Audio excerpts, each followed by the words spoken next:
going to be slow, though, isn't it?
Hey, how's it going, everyone? It is Friday afternoon, 2:00 here on the Pacific Coast.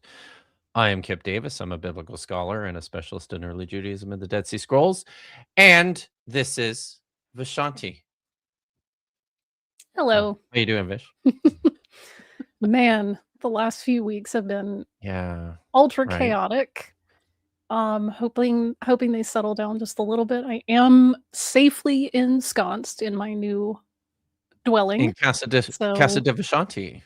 Is that how you Well, say it? Did I do it right? it's with another person, so it's technically their casa. But Okay. yeah, it's because partly due to this community and their generosity that I was able to not be homeless and, afford all of the moving expenses and all of the overhead and nickel and dime stuff. So really grateful that I have a safe, comfortable place to sleep at night, and it has a beautiful view. So full of gratitude and, thankful to the community for helping me. I think everybody deserves an applause. Thank you, everyone. Very good. Yeah, I was still furiously unpacking and stressed out beyond all belief last Friday, and I just couldn't get here in time. So glad to be back. Well, we soldiered on.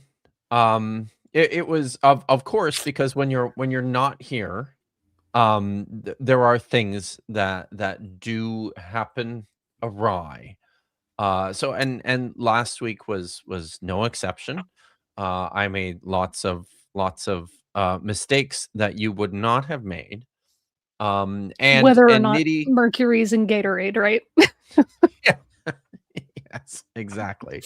And Nitty popped in to help me out. Oh, good. Okay. So that was So you got back good. up. Yeah, I got back up, and it was fun. We got to talk about Genesis 6 and the Book of Enoch, and I got to show pictures of 4Q 212, and did I? Oh yeah, and we talked about that was cool too. This is the other part that you missed, Vish. We talked about you knew this, right? Now one of the very cool things about the Enoch texts in the Dead Sea Scrolls is that they make mention of Gilgamesh and Humbaba, the god of the forests from the Epic of Gilgamesh. So I did not they remember that. So dang, I'll have to yeah. go back and watch that. So yeah, they appear in I showed pictures of that too. They appear in one of the copies of the Book of the Giants, which is an Aramaic text that is very clearly riffing on First Enoch. It was part of like the Enochic tradition within Kind early of like Judaism. Jubilees picks up the ball and runs with it a little Yeah. bit. The cool thing about the Book of the Giants, though, is that it was preserved and collected by the Mandeans through the medieval period. So Cool. And then after, Mandaeans like, there was never get always enough, like, play, you know? No credit, one ever talks about the like, yeah. Mandaeans. Yeah, no, I know very little about them. They are very cool, though. The amazing thing, so scholars for a long time had suspected that the Book of the Giants that was collected by the Mendeans was actually a Second Temple, like written in the Second Temple period. And then, they found copies of the Book of the Giants in the Hmm. Dead Sea Scrolls written in Aramaic. They're not exactly the same as the text preserved by the Mendeans. They're fairly different, but there's like lots of close enough similarities that you can see, yeah, yeah, the book of the Giants that the Mendeans had was basically it's kind of the same book. So, no, as a matter of fact, they are not. Word for word. Word for word. Word for word. Wow.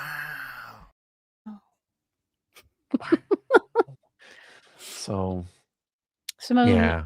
writes, "Time for Zmirot, Oh, Tishbachot, Barakot, and all that jazz." all that jazz. So Simone's gonna be Simone, I'm happy. trying.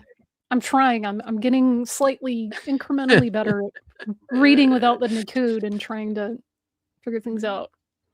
That was very good. But today's stream is going to make Simone very happy, because she tells me this quite often, that she gets fatigued Hmm. by watching terrible people and bad apologetics, which is Same. perfectly understandable. We all need a break every now and then, I think, don't True. we? So that's what we're doing today. Marin asks, why are there no vowel pointers in typed They Hebrew? don't need them. The, no. So this is sort of an interesting thing. Like, for the longest time, Hebrew existed without vowel points, and then the Masoretes invented the Nakud in the 5th, 6th century CE, and added all the Nakud to the biblical texts. To, I don't think all, but lots of the Mishnah and Hmm. the Talmud. They added Nakud, the Nakud to those as well. When the modern Hebrew language was developed in the 19th century, they did not use the Nakud, and so now modern Hebrew speakers and writers, they just use the script and the language as it Hmm. was used in the before the medieval period and before the invention of the Nakud. Yeah. So, It's a lot easier when it's a vernacular language rather than something people are using liturgically or just writing. So, yeah, yeah, exactly. oh yeah, So, start a couple things. James McGrath for the Mandeans.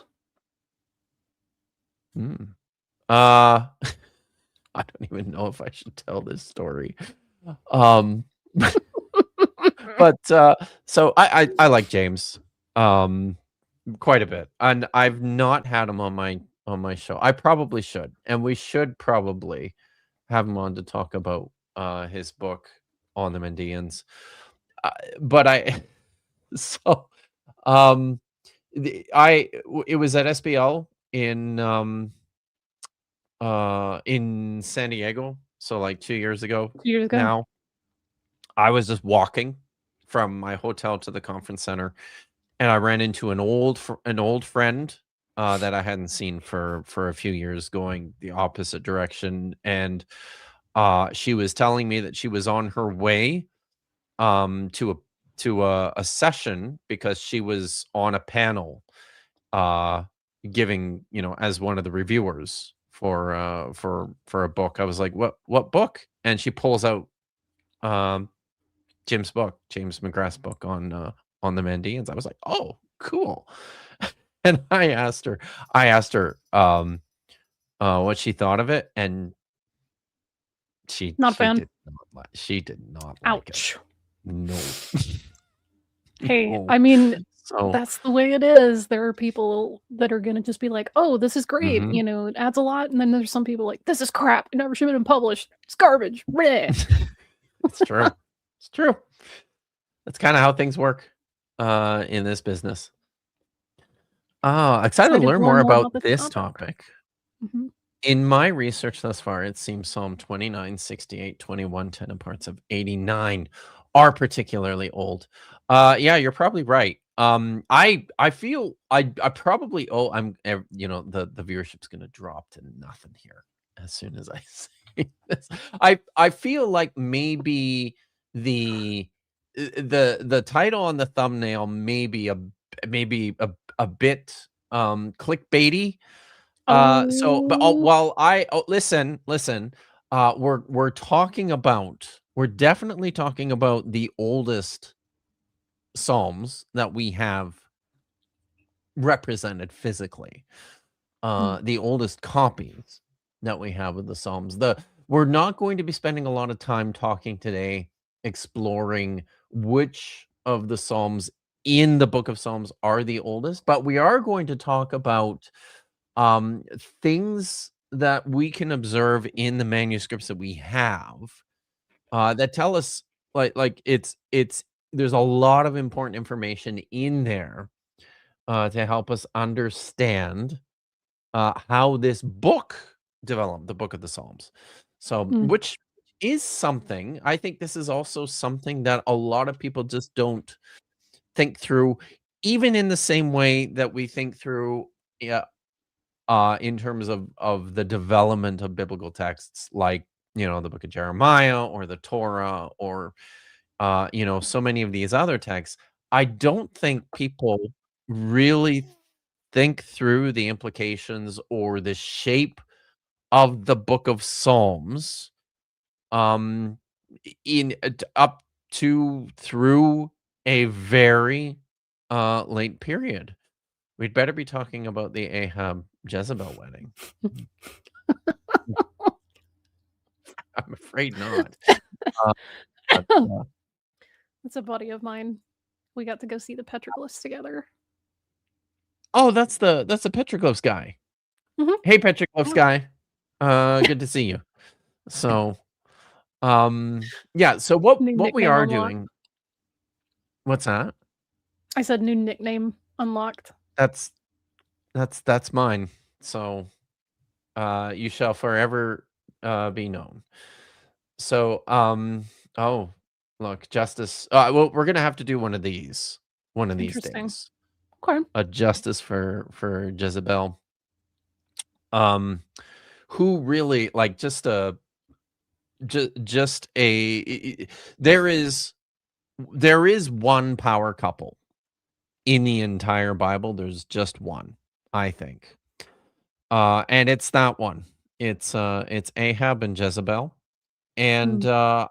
I think in terms of presentations of assertive, powerful women, in the biblical text in the history of Israel who just got shit done, Jezebel's probably at the top of that list. But of course, having a woman who's got her own agency and Mhm. willpower and does things for herself, not not the favorite of, patriarchy, Why you do you know? think they They would hated her rather you so be, much? like, submissive and passive, but yet, on the other hand, weirdly industrious. So, whatever. Tree Clam Tad for 2 says, "Yay, Vish is back, now I don't have to listen again." Well, I'm not an expert on this topic, I so you're gonna have to, I aim to listen please, to him. uh, Tree Clam Tad. That's what I'm all about. So, Chuck says, "I thought Vish moved. Why is she still in the same we all place? thought that. Did she make I know, timestamps so that right? she only lose a single moment now?" Look at the Sanctum has doors to many locations, so maybe I just installed a new location door.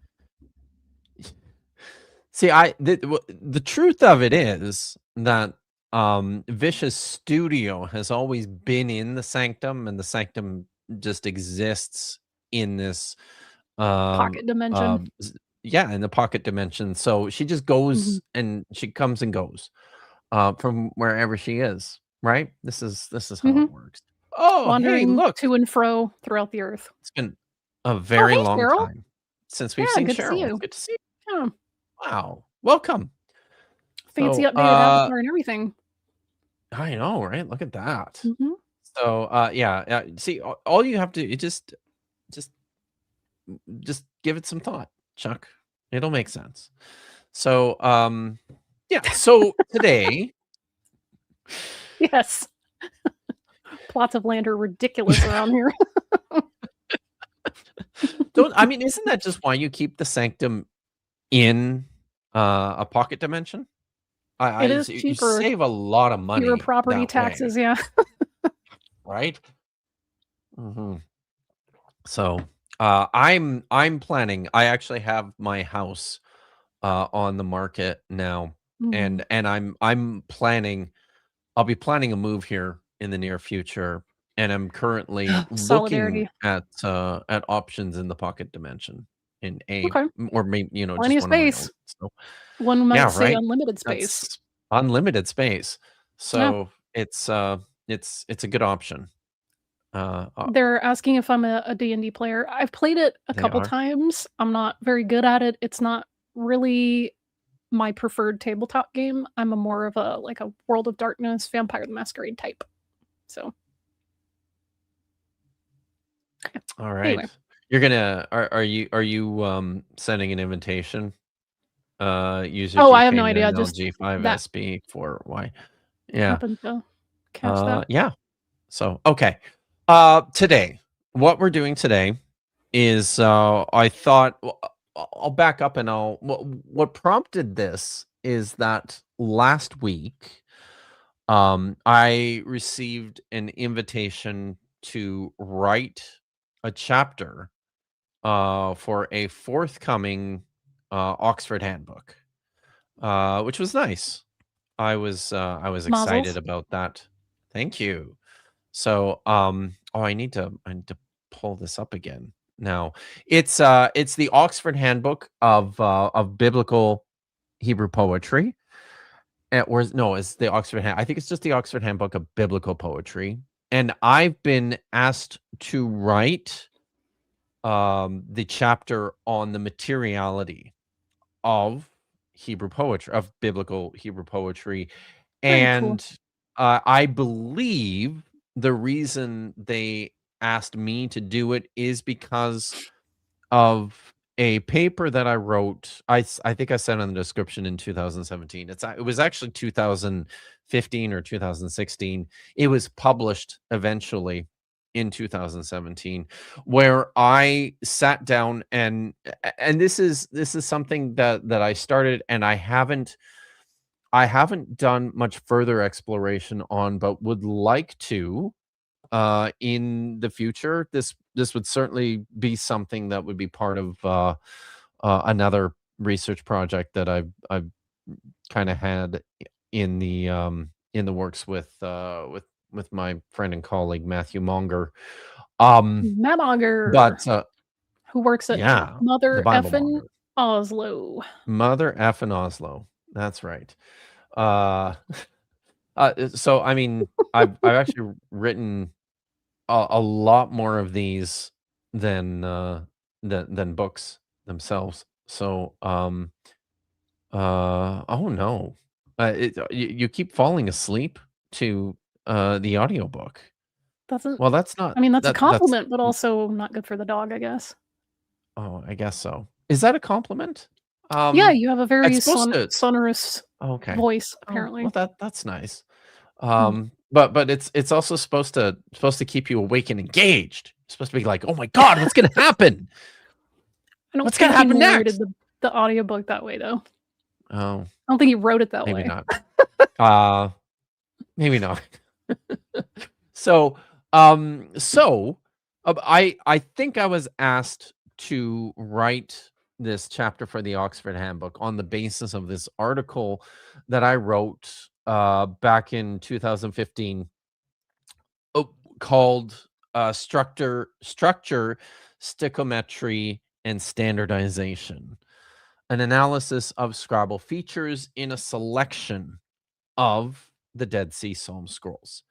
So, if you know a little bit about the Dead Sea Scrolls, there's, you know, a few things that people who start to study the scrolls learn right away. One of these things that a lot of people will learn up front fairly quickly is that there's a lot of copies of material from the Psalms in the Dead Sea Scrolls, and they also had a lot of their own poetical texts as well. So this was these were obviously quite important to them. When one of my mentors and good friends, the late great Peter W. Flint, did his PhD at the University of Notre Dame back in the 1980s or 90s, late 80s, early 90s, I think it was. He wrote on this topic of all the Psalms manuscripts from Qumran Cave 4. When he wrote his dissertation, he was taking for granted the fact, and also trying to show in his dissertation too that the 150 psalm collection we have today, the what we call the Masoretic Psalter, is particularly ancient. That it traces all the way back into the Second Temple period. He thinks he's found evidence for this in the Dead Sea Scrolls. This is a component of his doctoral work. So, just when he talked about the Psalms, he would often say, he would tell people, he would write this, that there were 39 copies of the book of the Psalms in the Dead Sea Scrolls. 39 is a lot. We've talked about other texts on this channel before. Talked about the book of Jeremiah. There's only 6 of those. We've talked about the book of Daniel. There's only 8 of those. Talked about the book of Isaiah. There's 22 of those.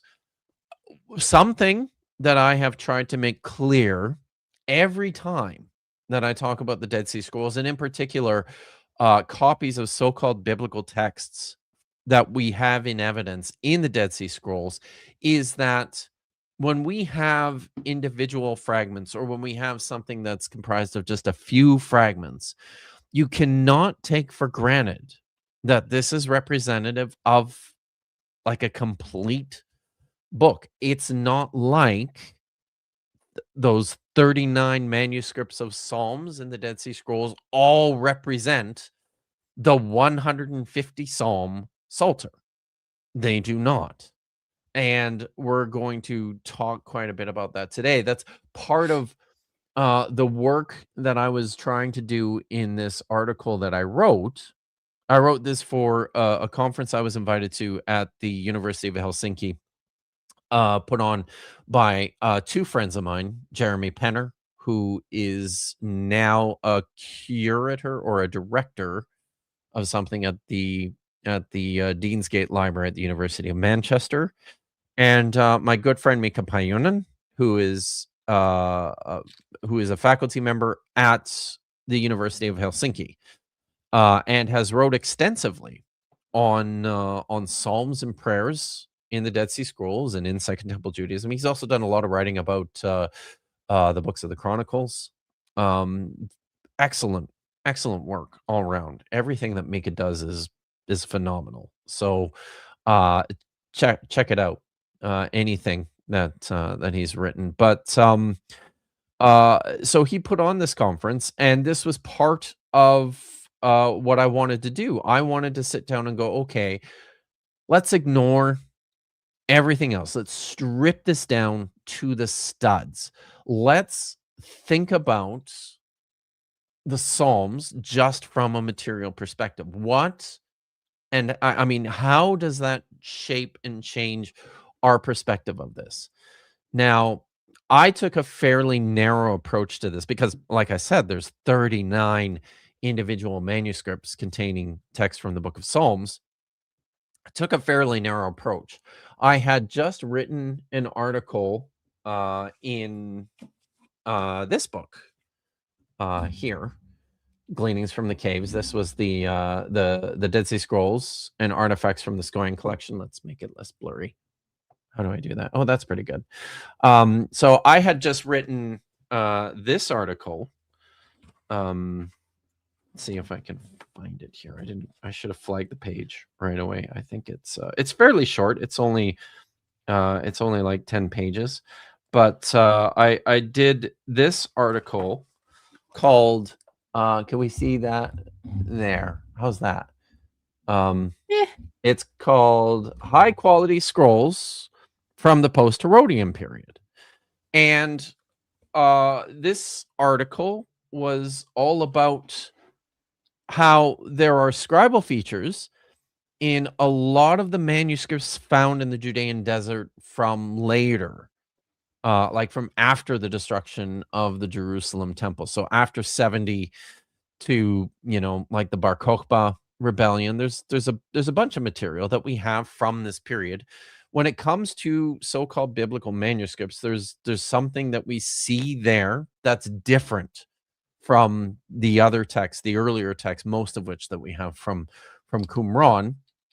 They start to structure their texts in these narrower columns that are very tall, over 40 lines, 40, 50, 55 lines of text in a single column that's quite narrow.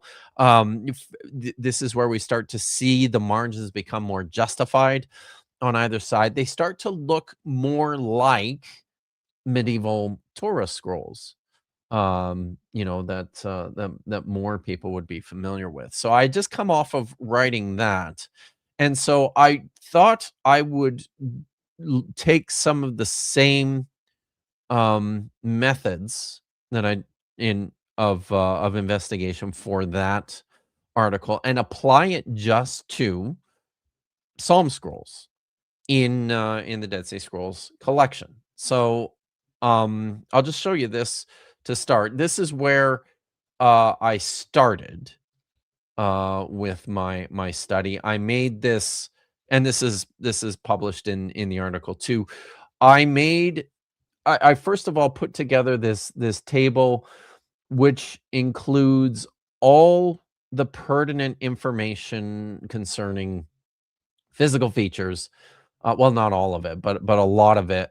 So column height, line lengths, contents, and then the way that that the manuscripts are formatted in this structure column. And I'll explain this as we go through, whether the poetic material is structured prosaically, or it's just writing from the beginning of the line to the end of the line and starting over on the next line all the way through, as you would just write paragraphs in just about anything, or if it's written stichometrically, where each individual poetical stikos has a distinct scribal feature, sometimes appearing each on their own line, sometimes appearing in pairs on a line. I think there's possibly even one manuscript where which is tricola, which has a tricola arrangement where you have three individual stikos on individual stick on each line. So I've put together this inventory, and I've got dates there for everything.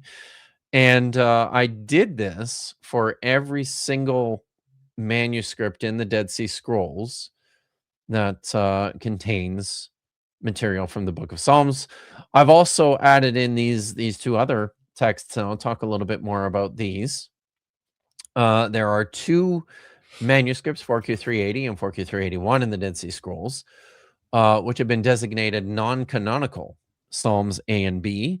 These are manuscripts that sound an awful lot like Psalms, but are unknown in any collection of Psalms anywhere. These are unique texts to Qumran. I thought it was probably important to include these in my inventory just on the basis of genre. So I have everything in here, and then from this material, I decided to look more closely at Psalms manuscripts where their writing block is quite small. So that's what we're going to do today. We're going to take a look at this article that I wrote, this presentation that I made of of Psalms manuscripts written in smaller columns.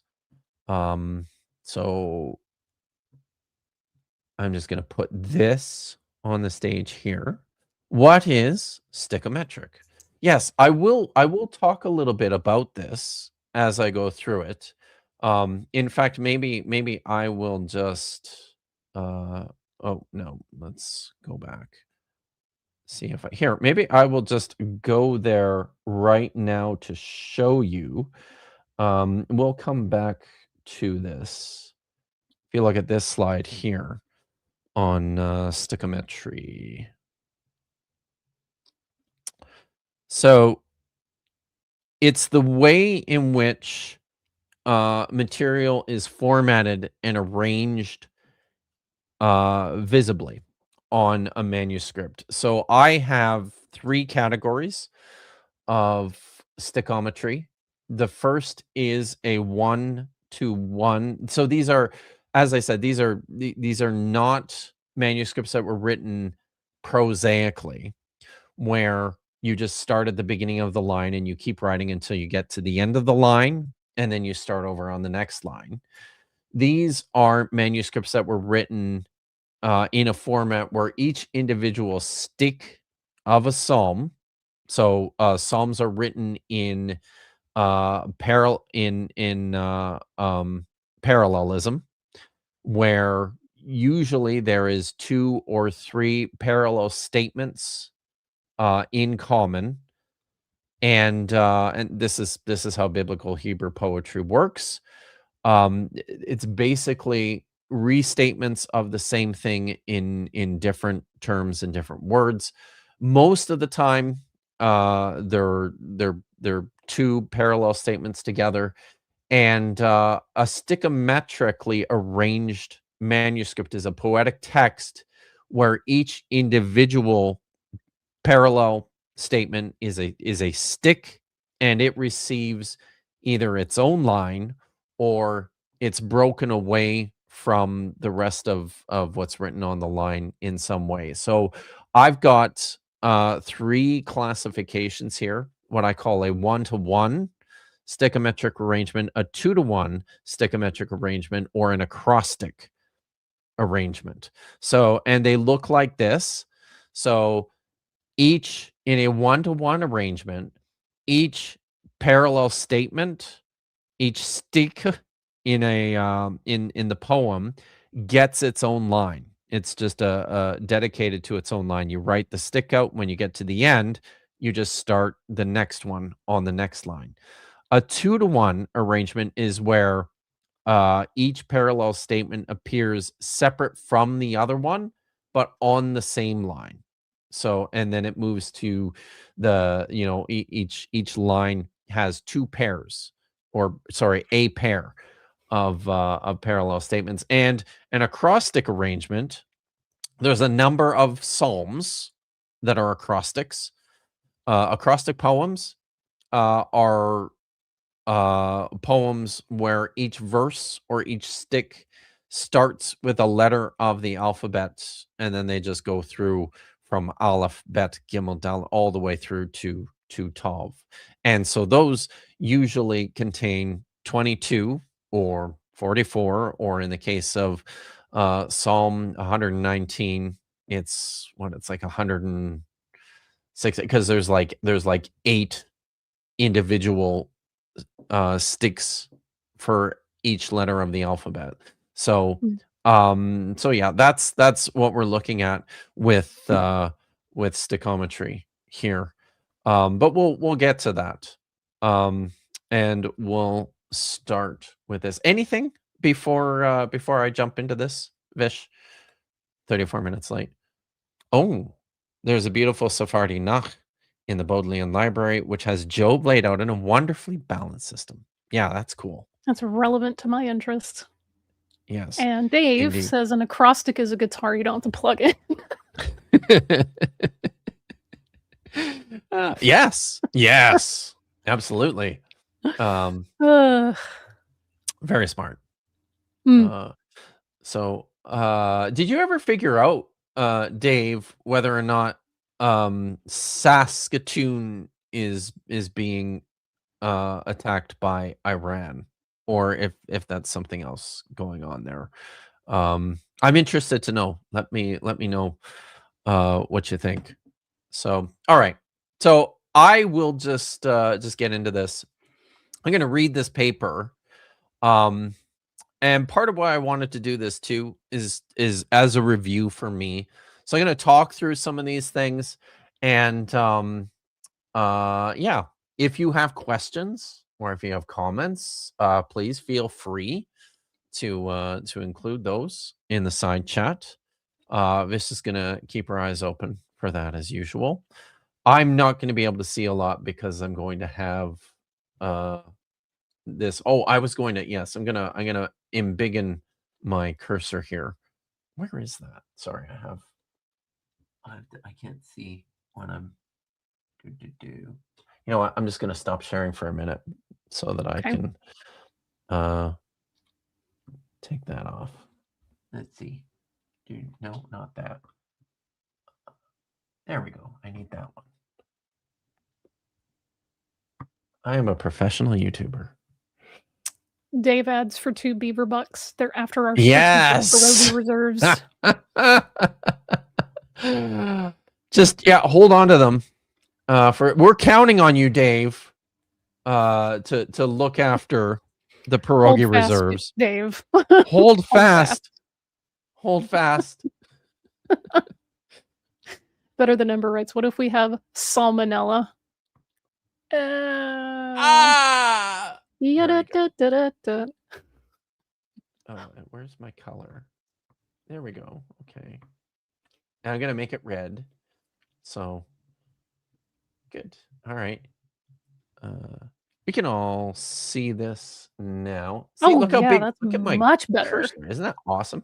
It's so good. Excellent. Yeah, Yes. it's very good. All right. So, let's begin, shall we? So, in the course of editing Judean Desert Scroll fragments for the publication in Gleanings from the Caves, Dead Sea Scrolls and Artifacts from the Scoia'tael Collection, which I showed you earlier, my co-editor, Torleif Elgvin, the author, the famous author of My Lips Play Flute for the Highest. For the highest. Yes. And a colleague, Orstein Jusnes, who wrote a very, very good book about Dead Sea Scrolls forgeries in Norwegian. So my Torleif, Orstein, and I had come to discover an interesting Scrabble phenomenon, whereby a handful of manuscripts from the late and post-Herodian period appear to have been structured according to an established pattern into narrow columns containing a high number of lines.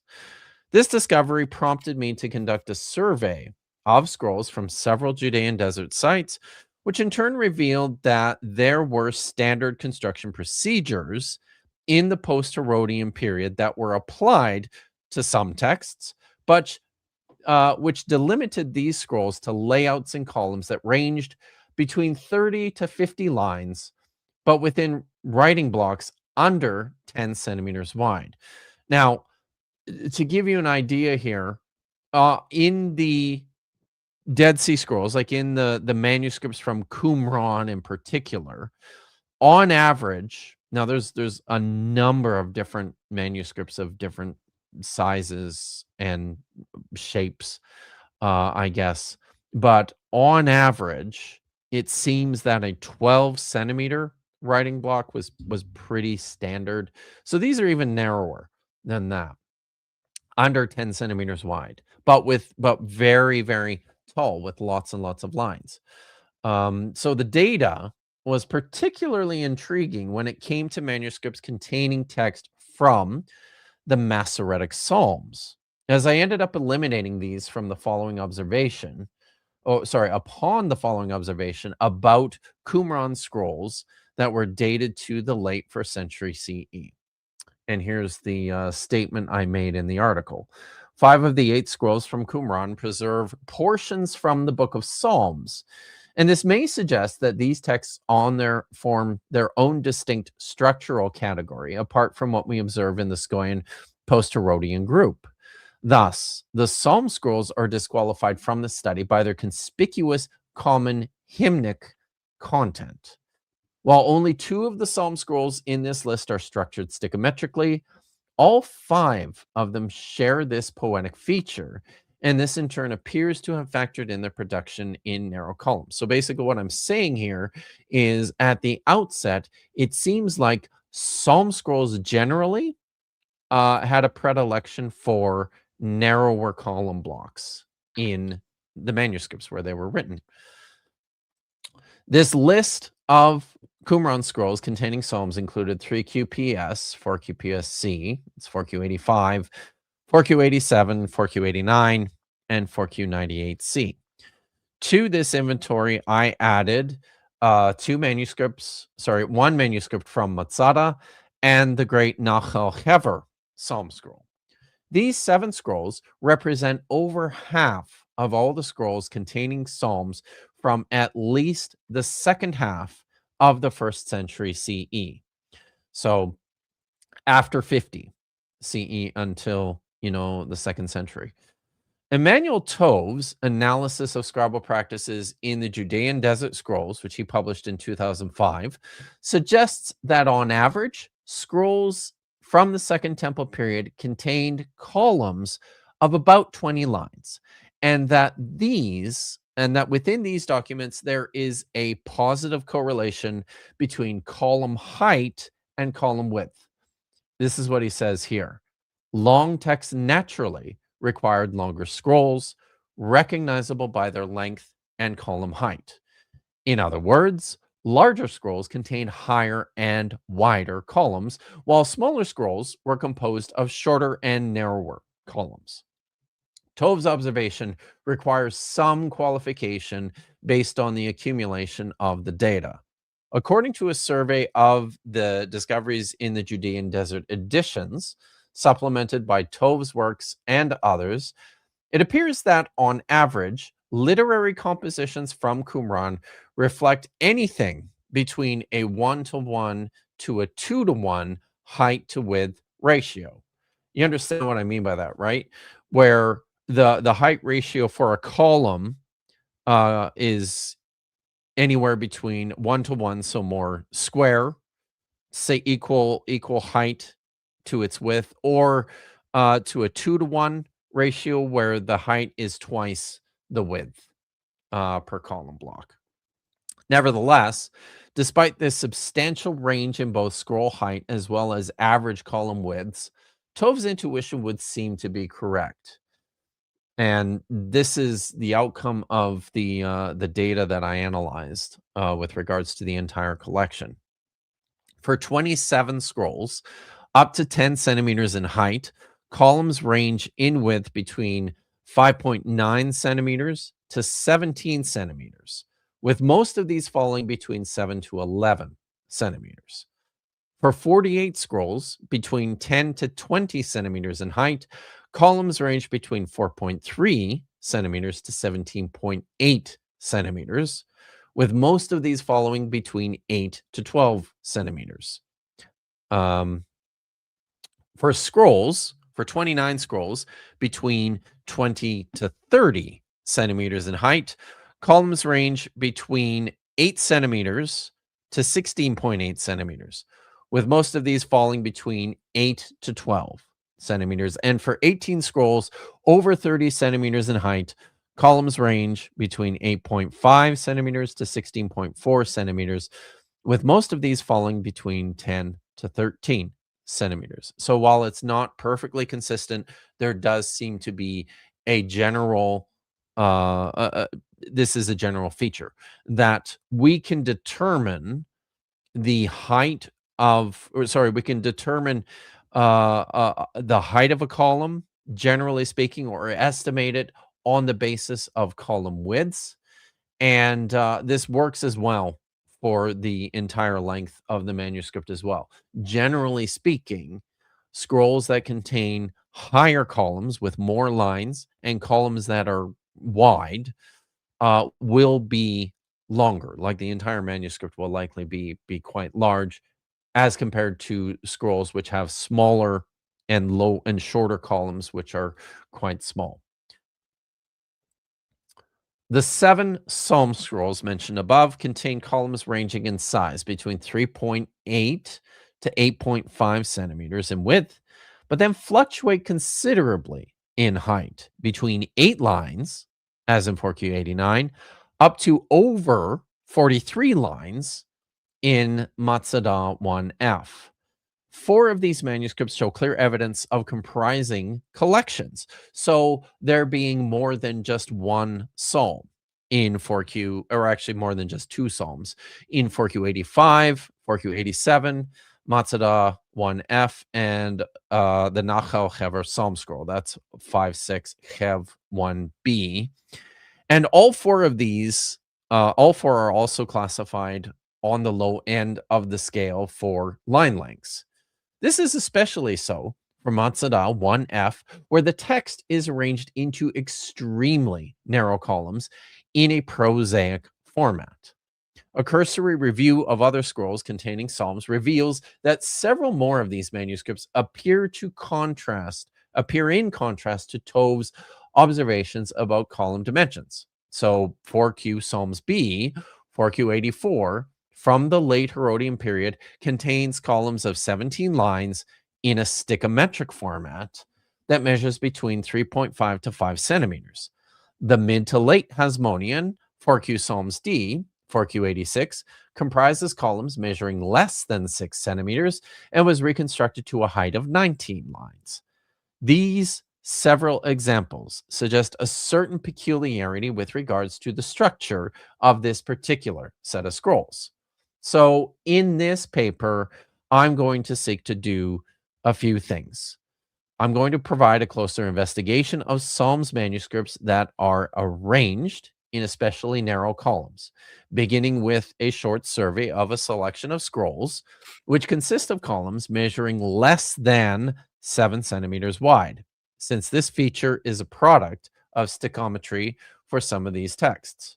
I keep fluctuating between stichometry and stichometry. Sorry about that. I can't decide how I want to pronounce it.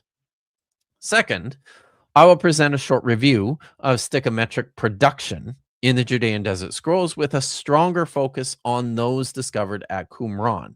But stichometry does not address the entire phenomenon, and several of these manuscripts appear with no such obvious arrangement.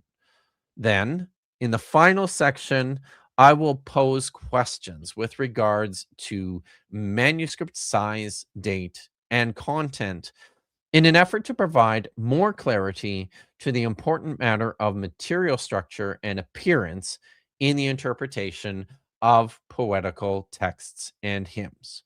So that's what's going to happen here in what follows.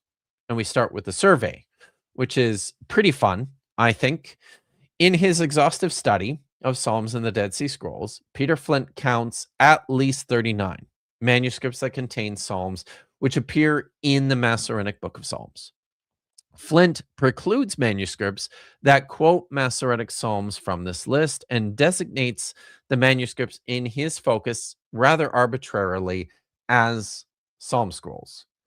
These problematic methodological details notwithstanding, I will proceed in my own study from Flint's list and with the help of a more comprehensive data set provided by Ava Jane in her Psalmen oder Psalter, I have arrived at a selection of 8 Psalms manuscripts, which contain columns that measure less than 7 centimeters, a figure that falls well below even the average width of Tove's grouping of small-sized scrolls. So the first of these is 4Q Psalms B.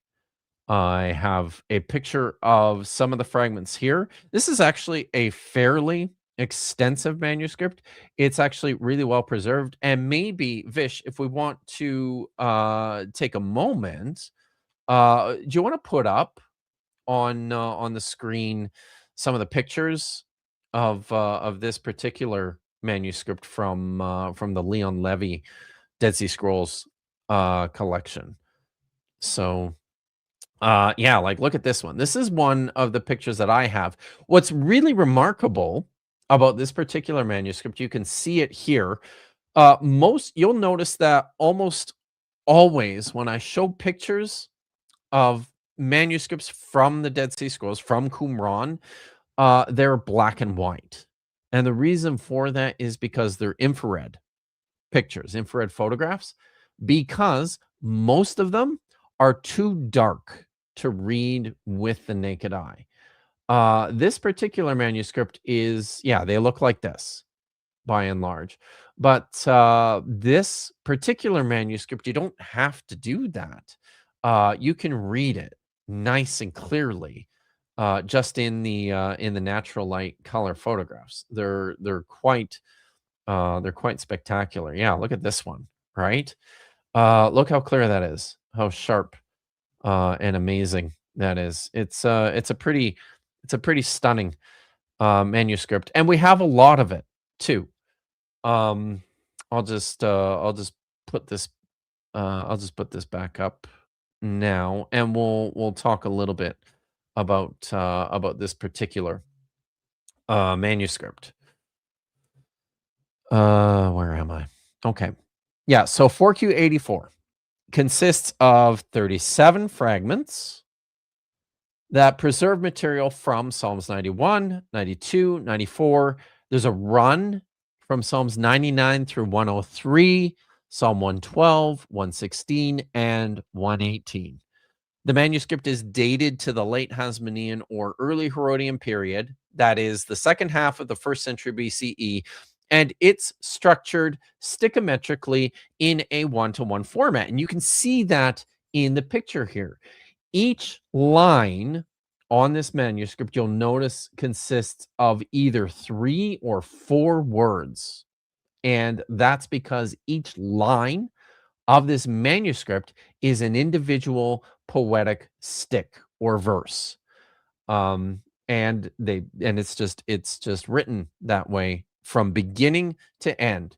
Every single poetical statement or verse gets its own line on the scroll.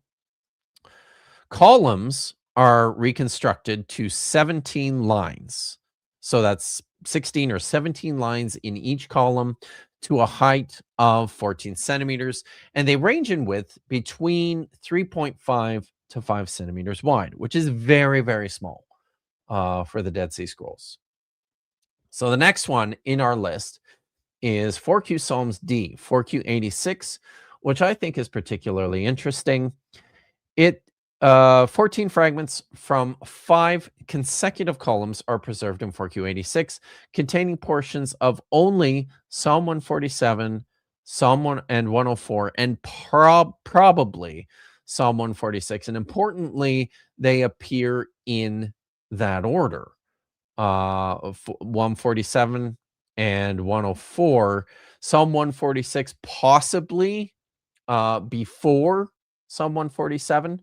So right away, you've got a manuscript here which preserves a different ordering of material than you have in the Masoretic in the Masoretic Book of Psalms. I'm So looking at this, the centerpiece on the bottom line, let me get and my right there, yeah, and it's like, this one. normally I'm accustomed to seeing very even line spacing, and here it looks like they just squished in some text in between what would normally be very well-spaced lines. What's going on there?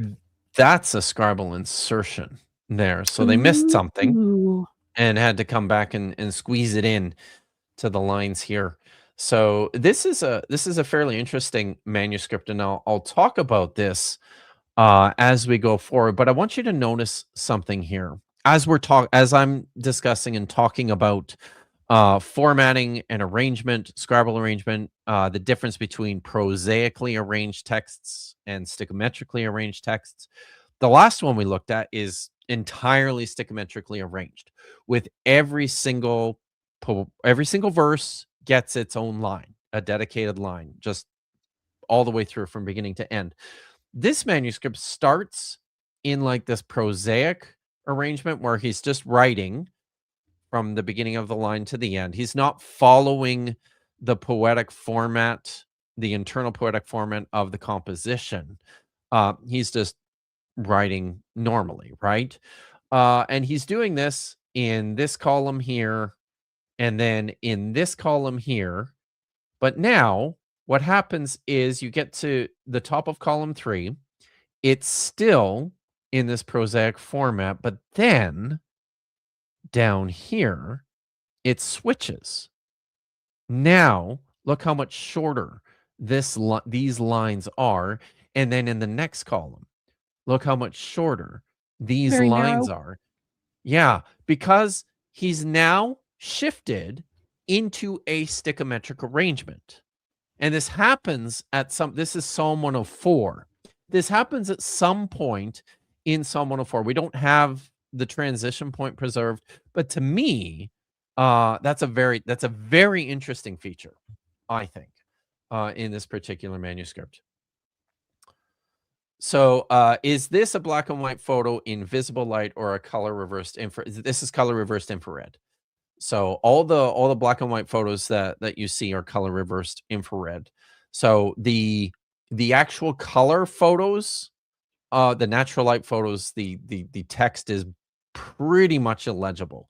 Very, very difficult to actually see with the naked eye, which is why so many of these texts were captured in infrared in the first place. All right. So yes, so the manuscript is dated to the late Hasmonean period. So this is an older manuscript as well than the last one we looked at. So that's like the mid to 1st century BCE. Columns are so like uh I think that's supposed to be early to mid 1st century BCE. I have a typo in here. So that's like from 100 to say 50 BCE. Columns are reconstructed to a height of 19 lines or 13.8 centimeters, and they measure approximately 3.5 to 6 centimeters in width. There seems to be a structural mix between the prosaic presentation of Psalm 147 and 104 up to at least verse 11 of Psalm 104. But this is then followed by the remainder of Psalm 104 in a one-to-one stichometric structure, beginning at some point between verses 12 to 14. So this one's really cool. It's really interesting, I think.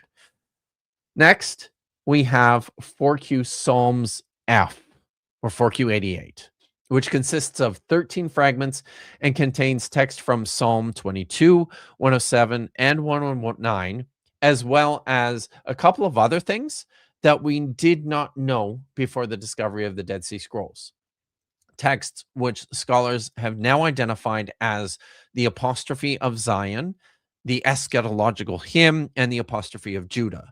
We know of these compositions from other copies of manuscripts in the Dead Sea Scrolls themselves. In fact, both the apostrophe of Zion and the eschatological hymn appear in the most famous of the manuscripts from the Dead Sea, the Psalms manuscripts from the Dead Sea Scrolls, which is 11Q Psalms A, otherwise called the Great.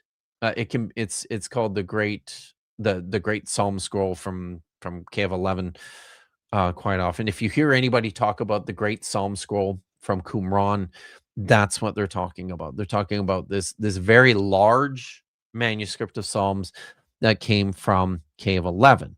It includes these particular compositions: the apostrophe of Zion, the eschatological hymn.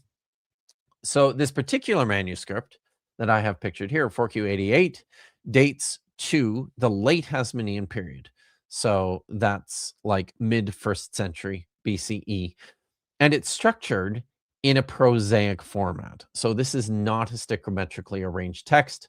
Nevertheless, columns have been reconstructed to a height of 25 to 26 lines, or roughly 15.5 centimeters, and around 4.5 to 5 centimeters wide.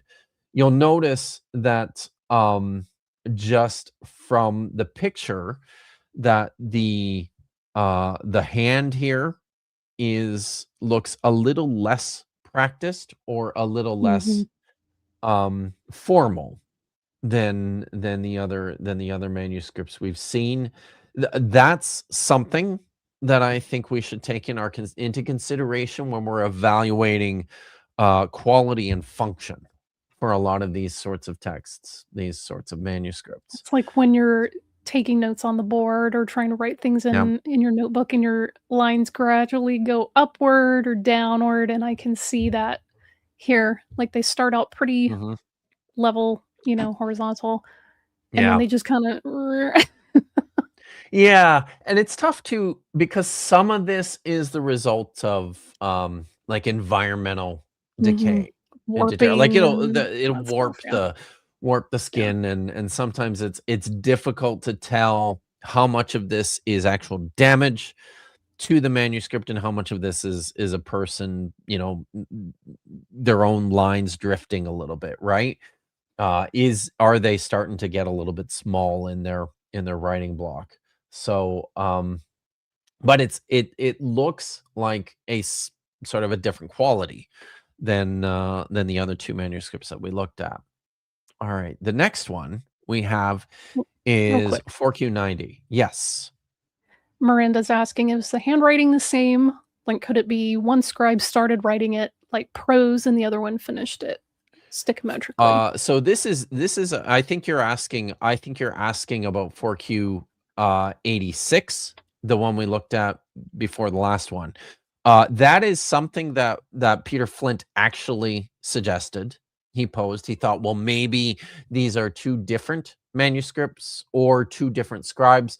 In my own investigation, I don't think so. The hand is clearly the same to me, and I don't think you can divide it into two manuscripts either. I'll explain some of that as we go here. This one's neat because this is well, I'll just read it here. Unlike the previous three manuscripts, 4Q90 is not a collection of psalms, but rather contained only Psalm 119. Material from verses 10 to 21 is preserved in a single fragment. It is dated to the Herodian period, which is the late 1st century BCE to the mid 1st century CE. So somewhere between, like, say 20 BCE through to like 50 CE is the date for this manuscript. Um, Material from like virtually all extant copies of Psalm 119, and this is interesting, all the copies we have of Psalm 119 in the Dead Sea Scrolls, um, this acrostic psalm follows a stichometric structure. So Psalm 119 is a very large acrostic poem where each stanza, each verse, each stick begins with the same letter. And you can see that represented on this particular manuscript. You'll notice that the first few lines that are visible here all begin with the letter bet. Mhm. And then the next 5 lines to the bottom of the column all begin with the next letter in the Hebrew alphabet, the letter Gimel. And this is how Psalm 119 reads from beginning to end. It starts with Aleph, then and there's 8 lines, 8 individual sticks of Aleph, and then 8 individual sticks of Bet, and then Gimel and Dalet, and so on, which is why part of why this is the longest chapter in the Hebrew Bible is because it's just a very, very long acrostic poem. It's my favorite psalm. Your favorite one? Well, this is Mhm. cool. You'll like this then. Something else I want to point out here is notice on the right side here how big that margin is. Look at all that empty space on the right-hand side. So there's Mhm. a reason for that. Um, and that is because this is almost certainly the beginning of the manuscript, the beginning of the scroll. The way scrolls work in antiquity is you leave a lot of space at the beginning and the end for your handle and for, so that you're not uh, careless to mark up the actual inscribed portion of the text as easily. So it's for you to actually hold on to. That's why they leave so much extra space. But when we see that, that's how we know. And this also provides us some certainty into how much to reconstruct here, because we know this is the very beginning of the manuscript. We know how many lines of text uh, there were that we don't have anymore, because we can just follow the acrostic format beginning with the letter Aleph. That's how we know that this text. Oh, let me just see here. Um, oh, maybe I didn't even include this. Okay. I'll just read the rest of what I have here. While the preserved portion of this manuscript falls within our structural constraints for column widths at about 6.5 centimeters wide, one wonders whether this is more likely a product of the fact that in the preserved portion, these stanzas are all quite short. By way of comparison, the more extensive copy of Psalm 119 in 4Q89 contains columns measuring between 6.4 all the way up to 9.5 centimeters, because some of these acrostic stanzas are much longer than other ones, right? So your line lengths are going to fluctuate really dramatically. But yeah, so that's 4Q90. Next, we have 4Q93. As with 4Q90, 4Q93 is also a scroll that contained only a single psalm. In this case, Psalm 104, of which verses 3 to 5 and 11 to 12 are preserved in two columns. You see only just a little bit here of the second column, but we're able to positively identify this stuff with verses 11 to 12 of Psalm 104. It's dated to the early Herodian period, that is the second half of the first century BCE, and it's formatted in a one-to-one stichometric format. So that means then that each individual verse or stick belongs on its own dedicated line. Columns were reconstructed to a height of 15 lines, or about 15.4 centimeters, and about 4 to 4.6 centimeters in width. And again, notice the very large margin on the right side. That's an indicator that this is the beginning of the manuscript. This one actually has a nice straight edge on the right side as well. So I that's probably the very beginning edge of the manuscript. Okay. The next one is 4Q Psalms R, 4Q 98A, consists of four fragments with the bottom portions of two adjoining columns containing Psalm 26:7 to Psalm 27:1, and then Psalm 30 verses 9 to 13. It is dated to the Herodian period. That's the late 1st century BCE to the mid 1st century CE, and was written in a prosaic format. The reconstructed columns measure between 5 and 6 centimeters wide, respectively, but there is some controversy with regards to the height of this scroll. In his DJD edition, Flint reconstructed a column height of more than 60 lines based on the distance between Psalm 27:1, which is partially preserved on fragment 4, line 3, and Psalm 30, verse 9 on fragment 2, column 2, line 1. Jane has countered that the suggestion is dubiously based on the reconstruction of the word from Psalm 26:9 on fragment 2, column 1, line 2, which she believes could otherwise correspond to chamam in Psalm 27:12 or chaim in verse 13. This produces an alternative reconstruction of around 30 lines, which seems much more reasonable to me.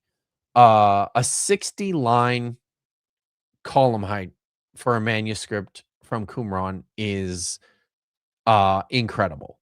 There's nothing even close to that. Even at Masada, the later manuscripts, the largest manuscripts we have measure, I think the largest one has just over 50 lines. 60 seems like too much. Anyways, the visible ink traces on one of the photographs indicate that Flint's reconstructed iron is more feasible. But I would suggest that both proposals are likely wrong, since the succession of individual psalms in accordance with their arrangement in the Masoretic psalms is in no way assured. I agree generally with Flint's reconstruction, but cannot support the assertion of a Masoretic arrangement into such impractical, lofty columns. So basically, what I'm saying here is that based on these fragments and based on everything that we know about the ways in which Psalms manuscripts were written and structured, it seems almost certain that this is a copy of Psalms that didn't follow the Masoretic arrangement. More likely, it's probably a copy of, like, it's probably Psalm 26 and Psalm 27, and then Psalms 30 following right after Psalm 27 instead of, material in between. So that's 4Q98. 4Q98A, technically speaking. Now, I also included a few of these texts from Masada. Fragments belonging to two psalm scrolls already mentioned above were discovered in the excavations at Masada in 1963 and 1964. I don't have pictures of these, unfortunately. The Womp first womp. contains most of, I know, Psalm 81 to 85 in 3 columns, and the second parts of Psalms 147, 18 to 19, and Psalm 150, 1 to 6, on 2 small fragments. Columns in Masada 1E consist of 29 lines and are 6.3 centimeters wide on average, and comprise a 2-to-1 stichometric arrangement. So that means that there are 2 stanzas or 2 verses of poetic text on each line. That's a 2-to-1 arrangement. Masada 1F has been reconstructed to a height of 43 to 51 lines per column, which measure 4.23 centimeters wide on average. Now, that's according to Jane. Again, the arrangement of the text in this scroll is prosaic, although individual stikos are separated by small vakats. So there's a space between each individual stiko. But not each individual stiko belongs on its own line. Some of them, will bleed over onto the next line. Both manuscripts have a terminus ad quem before the destruction of Masada in 67 CE. Nevertheless, the script on both appears more comfortably set in the second half of this century than the first. In addition to these scrolls, mention should also be made of 4Q Deuteronomy Q, which is not a psalm scroll, but it is a scroll containing poetic text. And actually, Vish, do you want to pull up a picture of this one? Because it's a good one to look at to see Which exactly scroll is it? what I'm getting. 4Q44. All right, let me do some navigating because you didn't put that on the Yeah, I'm list. sorry, I didn't. But All right, but it's 4Q44. 4Q44. These are all easy to find, everyone, on the Leon Levy Dead Sea Scrolls digital library. Okay. Do you So want just, like, the big there's chunk, or do you want all the little yeah. disparate ones? No, show Okay. the big chunk, because that will show you exactly what I'm talking about here, and why I think it's important to include in this inventory. So you see here, especially the big fragment there on the left hand side. This is the very end of Deuteronomy 32. This is a really important fragment because this preserves the very lengthy expanded text of the end of Deuteronomy 32, which is very different from both the Masoretic text and the Septuagint.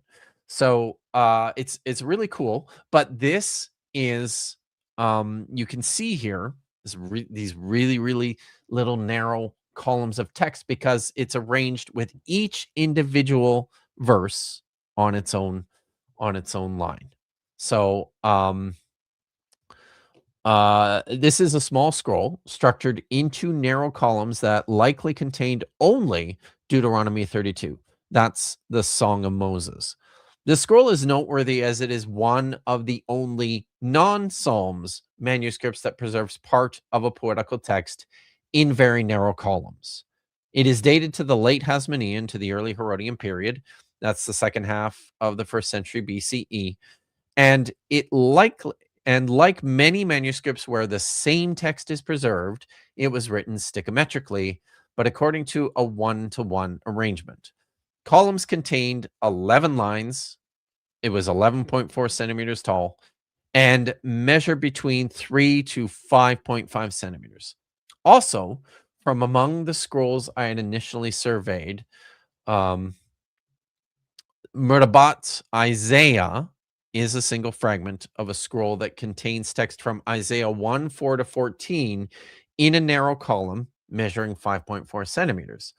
This is also a post-Herodian manuscript in which the text was arranged in a prosaic format. I don't have pictures of that one. I don't know if those Do are on you have Leon a Levy. translation of this longer ending or different ending? Yeah, I do.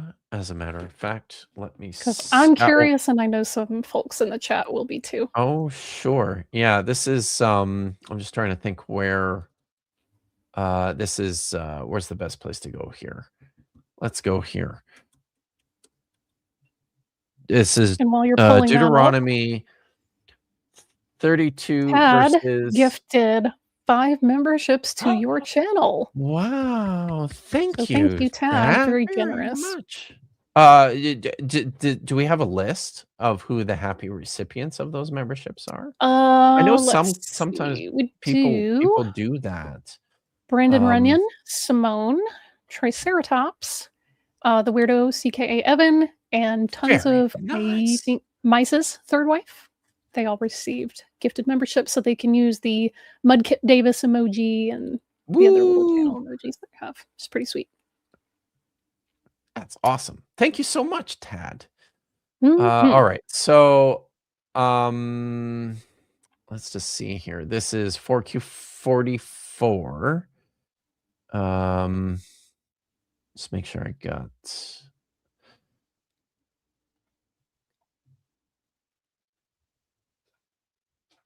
I'm already seeing some Mudkip Davises in the chat.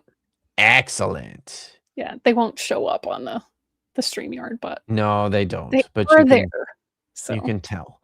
So, yeah, this is the text of Deuteronomy 32, verse 43, reads, "O nations, acclaim his people, for he'll avenge the blood of his slaves, wreak vengeance on his foes, and cleanse the land of his people." In this particular manuscript, verse 43 reads, "Rejoice, sky, his people, and bow down to him, all the gods. For the blood of his sons he shall avenge, and vengeance he will return to his adversaries. And for those who hate him, he will completely destroy. And he will the land, he will make atonement for the land of his people. So this is a really interesting, really interesting text. That's what's in 4Q44. Very cool. It's really interesting because, and you can hear some of the stuff that has been changed in the Masoretic text, right? Like they've taken out all the mention of Yahweh avenging his sons, avenging the blood of his sons. They've taken out all the mention of the other gods. They've taken out the mention of the sky making the proclamation. Lots of this cosmogonic sort of language that hints at the divine council sort of perspectives is missing from the Masoretic text of Psalm 32, and we have that in 4Q Deuteronomy 4Q 44. It's very cool. So, but interestingly, it's arranged poetically, just like these psalm scrolls were. And this, this raises a question for me as well in terms of how people in antiquity thought of this sort of stuff. Did You'll recall I said that this manuscript 4Q44 is likely one that just contains the Song of Moses, which we have in Deuteronomy 32. So it's not a copy of the book of Deuteronomy. It's just a copy of the Song of Moses. But in the minds of the writers and the collectors of the Dead Sea Scrolls, was this any different from a bunch of these other manuscripts that just contain, one or two or three individual psalms? Are they, in their mind, generically the same sort of thing? In other words, are they, detaching a lot of this material from the ways in which we organize them, as in part of the book of Psalms, as in part of the book of Deuteronomy? For them, it's all just poetry.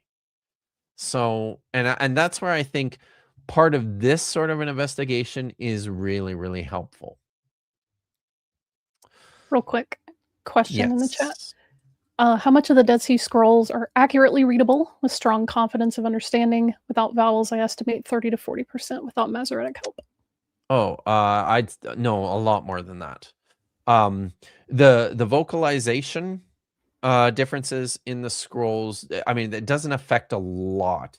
There's a handful of places where it has an impact, but we know with quite a bit of confidence. First of all the scrolls are really legible, in infrared, certainly, and the text themselves, even without the vowel pointings, is as we sort of explained at the beginning of the stream here, um, we have a very good idea what all of these words meant, or even which words they were, even without the vowel points. So it's yeah, I would say probably 90 to 95%.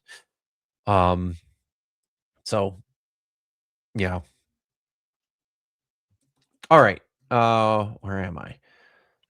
So finally, let's talk about non-canonical psalms. 4Q380 is a text not recognized by Peter Flint as a psalm scroll, and I think he should have recognized this as a psalm scroll. It should be added to the same list of scrolls that contain very narrow columns. 4Q380 consists of 7 fragments and preserves parts of a previously unknown hymnic collection. It's dated to the mid to late Hasmonean period, that is around the first half of the 1st century BCE, and it was structured into a prosaic format. While there is no way to ascertain the column height from the surviving fragments, we know they contained more than 12 lines and measured an estimated 5 centimeters in width. Each column measured an estimated 5 centimeters in width. This final scroll is especially interesting since it does not contain any evidence for previous known psalms or prayers, and also because the prosaic structure in a narrow column block is a peculiar feature known from only other copies of Masoretic psalms. Based on these codicological criteria, 4Q380 would seem to qualify as a psalmodic collection of some sort, in the same vein as other manuscripts like 4Q84, 4Q86, and 4Q88. And actually, while I'm on that note, and while I'm thinking about it, maybe I should just to give you a sense of the flavor of this particular manuscript, maybe let me grab a book here. All right, I'll read a Lieutenant Matt the Navigator's super chat for 5. Baptist Theology Bro, about to talk your ear off about the true context of the Gospels. What's a Hasmonean? What's a Hasmonean? So that's some r/bone apple tea. That's very nice. Going on there. So, let me give you a sense of the flavor of some of these non-canonical psalms. So I'll read from. There's a lot more preserved from non-canonical Psalms B, and this is now. It sounds a fair bit like text from the Book of Psalms, but it's quite different. So this is from 4Q381 fragment 1. I proclaimed and I reflected on his wonders, and that shall be for me teaching justice. There's a break here. Something about my mouth, and to the simple, and they shall understand, and to those without heart, in order that they should know Yahweh. How powerful wonders. He made the heavens and the earth with an adjuration, with a word from his mouth. And channels, he enclosed their streams, pools, and every whirlpool, and then there's a break. Something about the night, the stars, and the constellations, and he caused something to shine, and then there's another break. There's mention here of tree and every fruit of the vineyard and all produce of the field, and according to his word, and then a break. And by his spirit, he appointed them to rule over all these on the earth. So it sounds like this is a psalm of creation. It sounds like it's now reflecting on the creation of the man and the woman, Adam and Eve.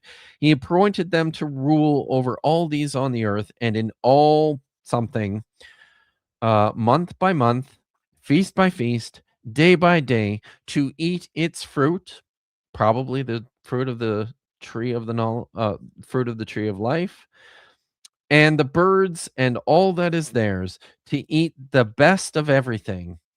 And also, and then there's a break, and it mentions creeping things among them, and all the hosts will fill the earth, and to serve man and to help him. And so that's like, they're clearly very similar to, lots of things that we read in the Book of Psalms, but texts that no one had ever seen before the discovery of the Dead Sea Scrolls. So I think this particular manuscript, both 4Q380 and 4Q381 should be included as so-called psalm scrolls, because that's what they contain. They contain psalms. Even though we don't recognize them from anything in the book of Psalms, they're still psalms. So, yeah, and especially in view of this observation at the end here, right? The narrow column block of this particular manuscript, 4Q380, is significant because we only know this from these other texts in the book of Psalms. And well, we saw it from within a prosaic format. We only know it from the book of Psalms. So that's these narrow little columns, but which are not stichometrically arranged. That's something that we only see in other manuscripts that contain material from the book of Psalms. All right.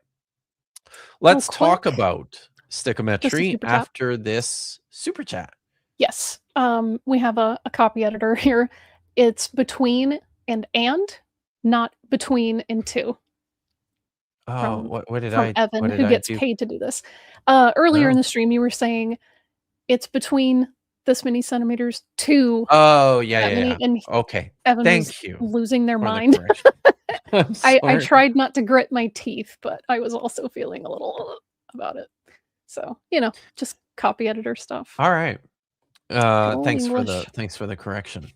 I will make a note of that for my future work on this kind of stuff too, because I'm sure that is not a This is mistake one of those I've made Satan just is the not a one pogo time. stick type things that would get you at SBL, like someone stands up at your paper Yeah. and just goes, Right. that's the wrong.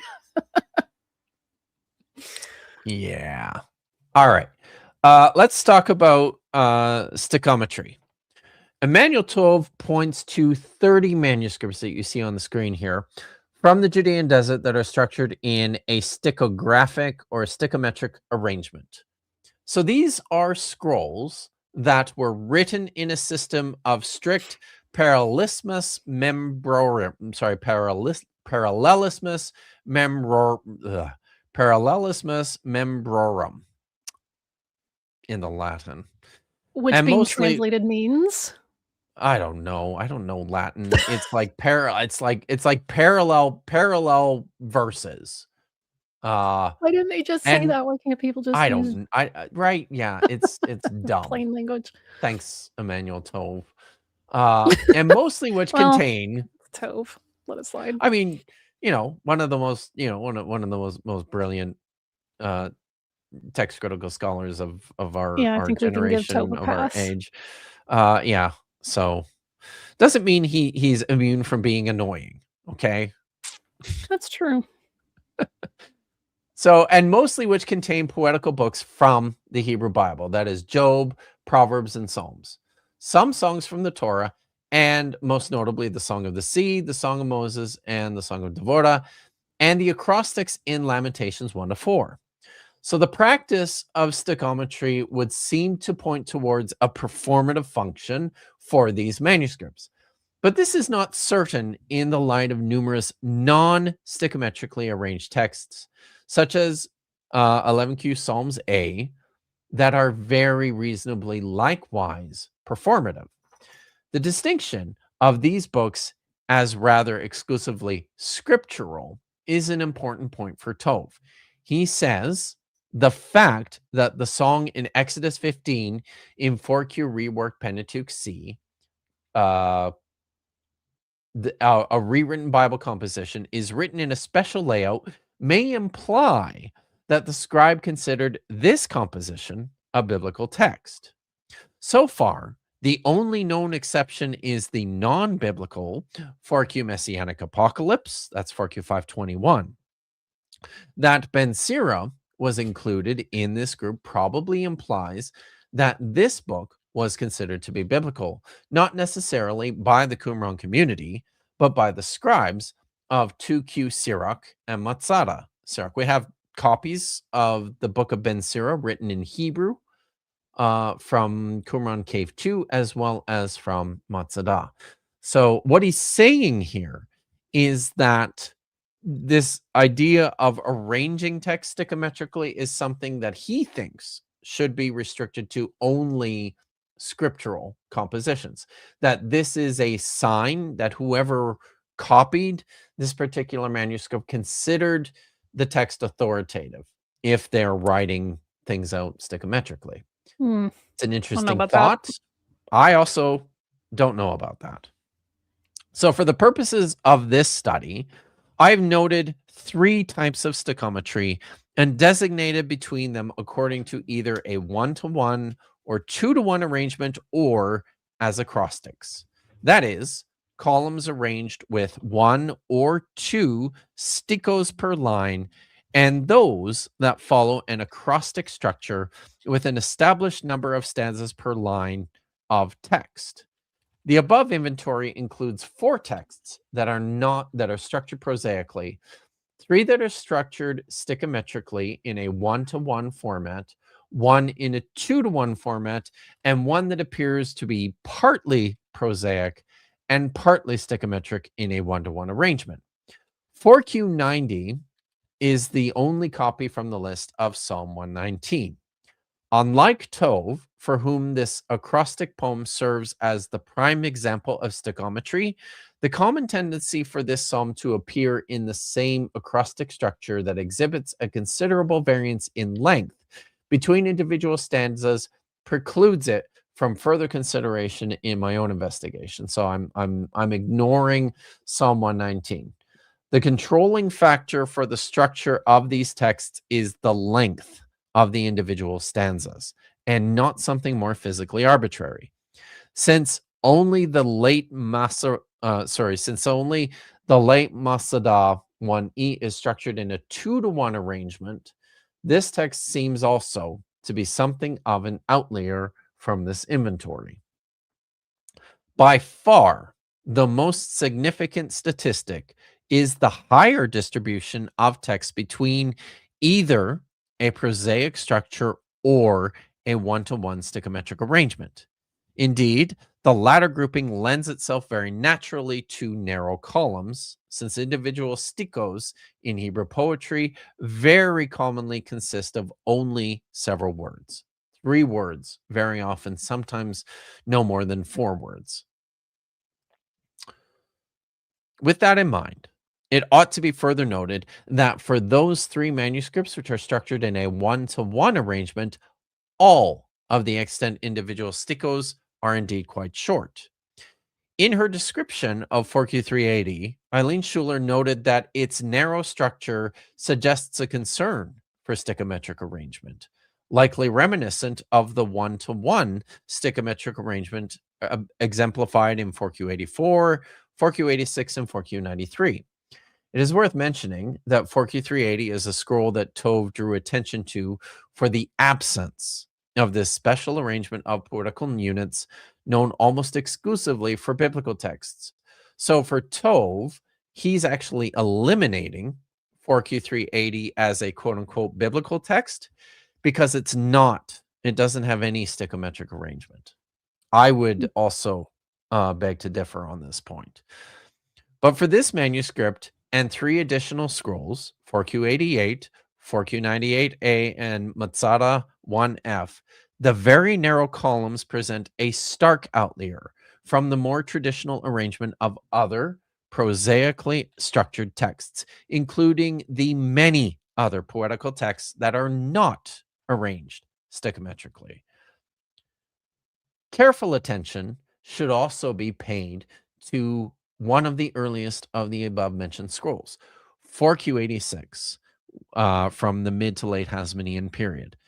This scroll contains a mixed arrangement between prosaically structured stanzas and others in a 1-to-1 stichometric format. Curiously, the shift in structure within 4Q86 takes place within a single psalm. The transition is unpreserved at some point between Psalm 104, verse 12 to 14. Flint says regarding this peculiar combination of formats that it is difficult to explain, and further muses that the phenomenon may actually point to the existence of 2 separate manuscripts from the collection of fragments, since none of the individual fragments preserve evidence of both prosaic and stichometric arrangements. The color, condition, and patterns of wear and damage on the 4Q86 fragments strongly suggests that they do in fact belong to the same scroll. In addition, Flint's reconstruction, coupled with the close correspondence of line spacing and column block measurements, practically confirms that this is not the case, and that the phenomenon here, where the transition between prosaic and stichometric structure within Psalm 104 is indeed probable. Hey, do you want to pull up that text? I know I'm doing this to you again. I'm sorry. You've got Sephardia open, right? Yeah. Do you want to put that up? Let's look at this. Let's look at Psalm Which 104. okay, Psalm Psalm 104. 104. And let's Alright, look at let me get that verses. open. Doo, Well, doo, let's yeah, doo. let's read the whole thing. And try and Okay. think in our heads where or even why there might be this shift from a prosaic arrangement to a stichometric arrangement. All right, so let's read here. Bless the Eternal One, O my soul, the Eternal One, my God. You're going to make take the cantillation out. Yeah, You're going it's to make it I don't like embiggen it. just casually reading it with the Yeah, cancellation marks. yeah. No, I agree. Okay. Okay. Uh, You are very great. You are clothed in glory and majesty. Wrapped in a robe of light, you spread the heavens like a tent cloth. You set the rafters of the heavenly lofts in the waters, making the clouds a chariot, moving on the wings of the wind. You make messengers of the winds, servants of fiery flames. You establish the earth on its foundations so that it shall never totter. You made the deep cover you made the deep cover it as a garment. The waters stood above the mountains. They fled at your blast, rushed away at the sound of your thunder. Mountains rising, valleys sinking to the place you established them. You set bounds they must not pass so that they never again cover the earth. You make springs gush forth in torrents. They make their way between the hills. Okay. Now, at some point after verse 11 here, some point between verse 12 to verse 14, there's a transition in 4Q86 from the prosaic arrangement to the stichometric arrangement. I wonder if there's anything within the psalm that could give us a clue as to where this takes place and why. So keep thinking about that. Is there anything that shifts between verses 12 to 14 which might create this change in the mind of the scribes? Verse 11, giving drink to all the wild beasts, the wild asses slake their thirst. The birds of the sky dwell beside them and sing among the foliage. You water the mountains from your lofts. The earth is sated from the fruit of your work. You make the grass grow for the cattle and herbage for the humans. Labor that they may get food out of the earth, wine that cheers human hearts, oil that makes the face shine, and bread that sustains human life. I What do mean, you it think? shifted pretty obviously from referring to, like, the The flood animals? narrative to, Yeah. "Oh, this is what God is doing now Yeah, or yeah. I continuously." think so too. I think so too. So I think that's right at the beginning of verse 12, I think, isn't it? You wanna go back Yeah, up and look? 13. Yeah. Verse But 13. also it's like, Yeah. yeah, it's Given 10 toward all the even, wild beasts of It's like, yeah, but it's like interesting. half of 10, 11. 11, and then 12, birds of the sky and the fall. So I think, yeah, in my mind, it probably, the shift probably occurs between verse 12 and verse 13 would be my guess. It's also just like, Uh, hey, this whole thing is talking about, like, oh, God has power over the elements and the forces of yep. nature, and this is what, narratively God did back then, and this is what he's doing now, da, da, da. So, Yeah. Yeah. Cool. All right. yeah. Good. Well, let's I'll continue reading here. Um Okay. We're moving on from stichometry to talk about the patterns of arrangement and content.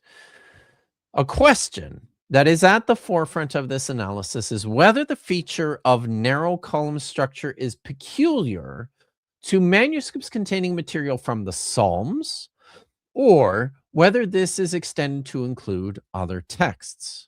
Or, another way of putting this is, if this is a feature that's peculiar to just Psalms, can we also call these other texts where this feature appears Psalms? This question will help to determine the degree to which collections of Psalms can be grouped as such codicologically, or if there are specific contents within these manuscripts that belong to a more dynamic set of texts.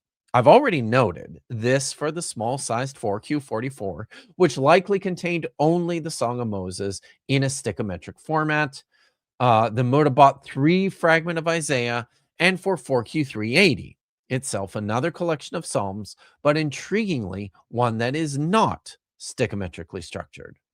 From among the very large quantities of manuscripts containing hymns and poetical prayers, our attention is straightwise drawn to the Chodayot manuscripts. That's 1QHA, 4QH A to F, that's 4Q427 to 4Q432, and also should fall on other texts, such as festival prayers, that's 1Q34, 4Q508, and 4Q509, 4Q Berachot, A to E, that's 4Q286 to 4Q290, Songs of the Sabbath Sacrifice, 4Q400 to 407, as well as the one copy from Masada, 4Q Barki Nafshi, that's 4Q434 to 4Q438, the Apocryphal Psalms and Prayer, that's 4Q488, 4Q448, and Shirot A and B, which is 4Q510 and 511, and so forth. However, the available information derived from the surviving fragments of all of these manuscripts shows a relative consistency in their construction that I would characterize as generally prosaic and seemingly controlled by sheet dimensions. So in all of these other manuscripts that I've just mentioned, it doesn't seem like the scribe is paying any attention to the poetical arrangement in his structuring of the text. He's just following his text from the beginning of the line to the end of the line and continuing with the following line. And this is controlled by the size of the manuscript that he's working with. In other words, unlike the selection of Psalms manuscripts featured in this study, all of these other scrolls are much closer to the common tendency within the Qumran scrolls for columnar structure. Having said that, two partially preserved columns in the aforementioned copy of the Songs of the Sabbath Sacrifice from Masada were reconstructed to a width of about 32 letter spaces, or around 8 centimeters. This would seem to conform to the preference for narrower column dimensions among the Psalm scrolls, but also corresponds to a general tendency in the post-Herodian period for manuscript structure. So something that I've observed elsewhere is that later in time, after the destruction of the Jerusalem temple, towards the middle even of the second century, or of the first century CE, it seems like there's this movement among scribal schools to start structuring all their manuscripts in these narrower columns, higher and narrower columns. This would seem to conform to unfortunately, a large number of specimens that we might consider in this investigation are simply too fragmentary, and for which not enough information about column structure can be derived. Nevertheless, and despite this gap in our data set, it would seem that the isolation of scrolls containing psalms, according to a specialized columnar composition, is indeed worthy of some further attention.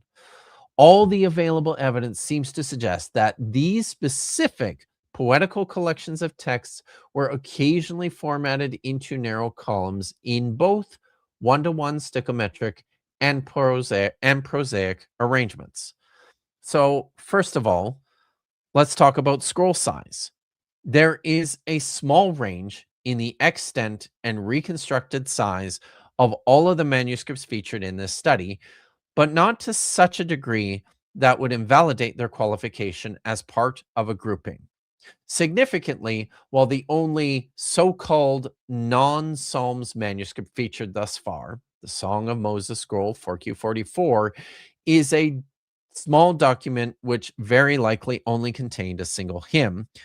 7 of the 8 other manuscripts in our inventory show evidence of collections, that is, containing more than one individual song.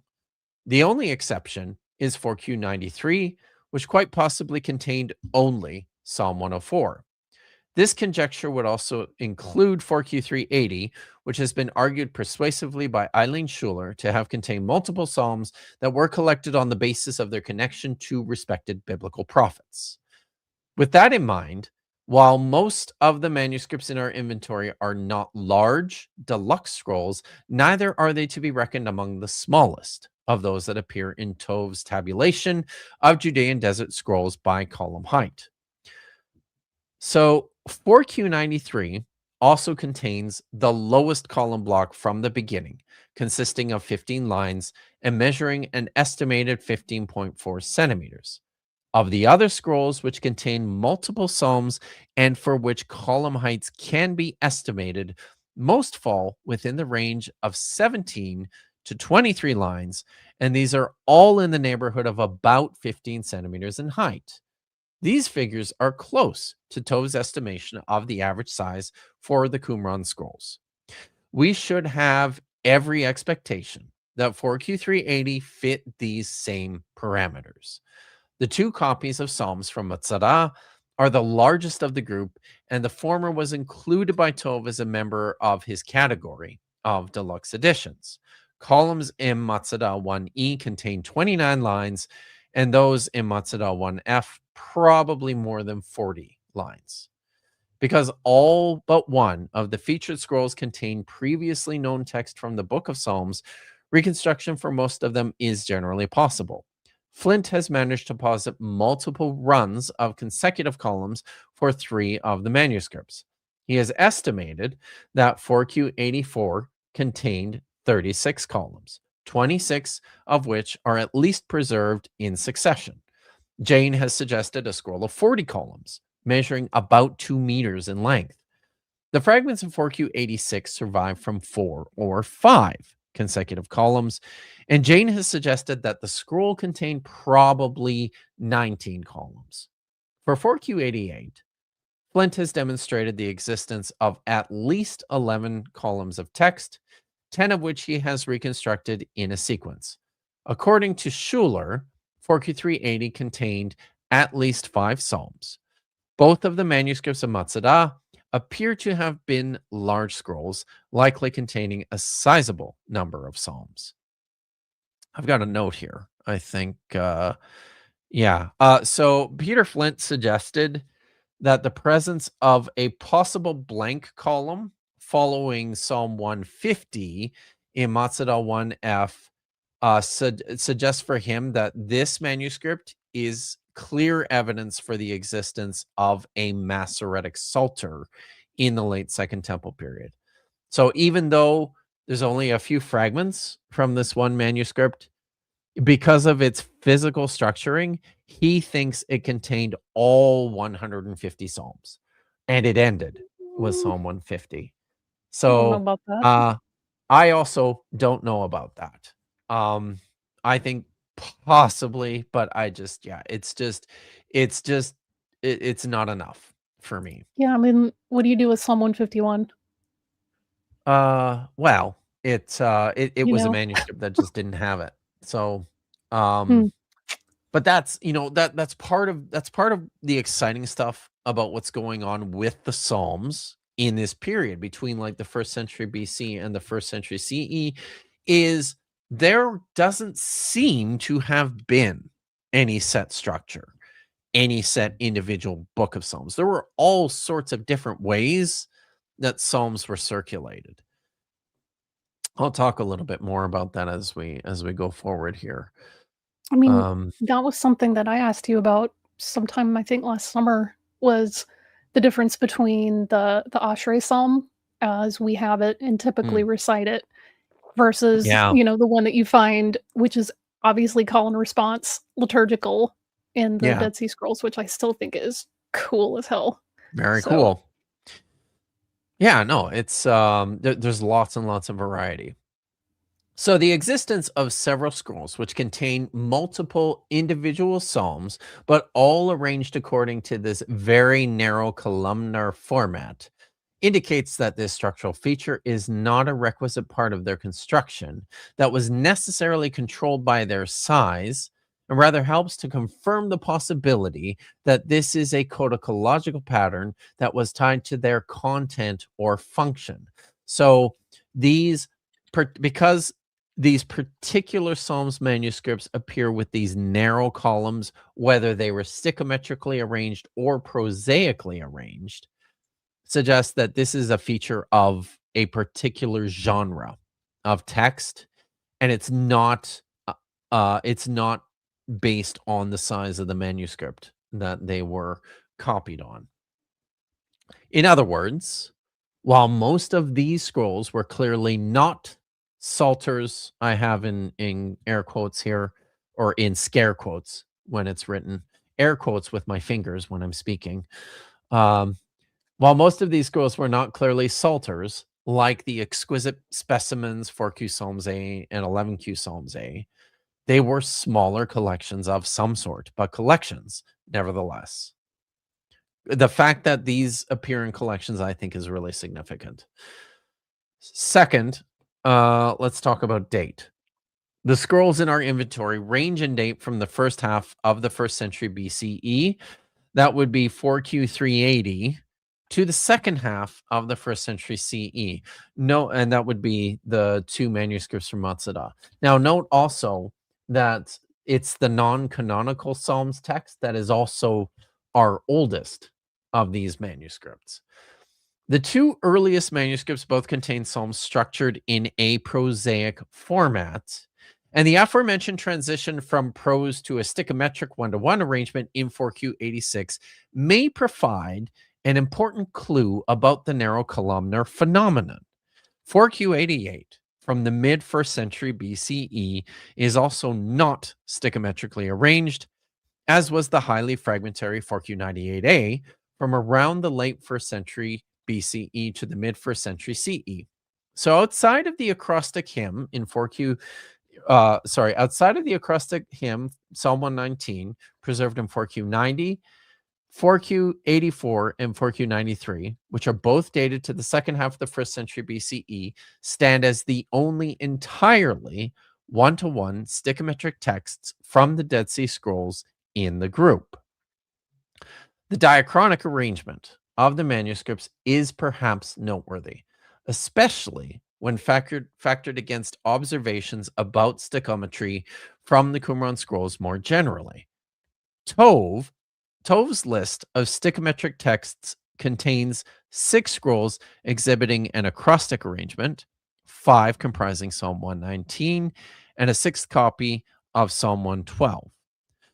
3 manuscripts, that is 1Q Isaiah A, where column 50, lines 8 through 17 are um are stichometrically arranged. Um sorry, is that on my, yeah, okay, yeah, these are the texts in red right now. Um 4Q reworked Pentateuch C and 5Q Beatitudes contain sections of text that are prosaically arranged, but individual sticos are separated by small inline vackets. So the individual poetical stanzas are separated by like these small inline breaks, usually consisting of like 5 to 6 letter spaces or measuring about a centimeter, maybe a centimeter and a half on a line. 6 or 7 of these manuscripts appear with text in a one-to-one stichometric arrangement. You see those listed there in red, and between 10 to 12 in a 2-to-1 arrangement. Now, significantly, the diachronic distribution of the former is noticeably earlier than the latter. Up to the Herodian period, the 2-to-1 arrangement accounts for only 3 of 13 scrolls, whereas from 30 BCE to the 2nd century, 9 of the 13 manuscripts contain text structured in a 2-to-1 arrangement. In fact, in all manuscripts dated after 30 CE, the 1-to-1 arrangement appears in only 2 of the 8 manuscripts, that's 4Q84 and 4Q93. So the pattern appears to correspond to what we observe of the Psalm scrolls structured into narrow columns. Stichometry looks to be a structural development that gained prominence over the course of time and then gradually became popularized from a 1-to-1 into a 2-to-1 arrangement. Given the predominance of psalm scrolls that appear prosaically structured in narrow columns, and also in the light of an evident transition from prosaic to stichometric structure in 4Q86, I would posit that the narrow columnar format in these scrolls reflects this development. One possibility that should be considered for those prosaically structured texts in narrow columns is that they also contained stichometric psalms arranged in a 1-to-1 format that elsewhere was not preserved.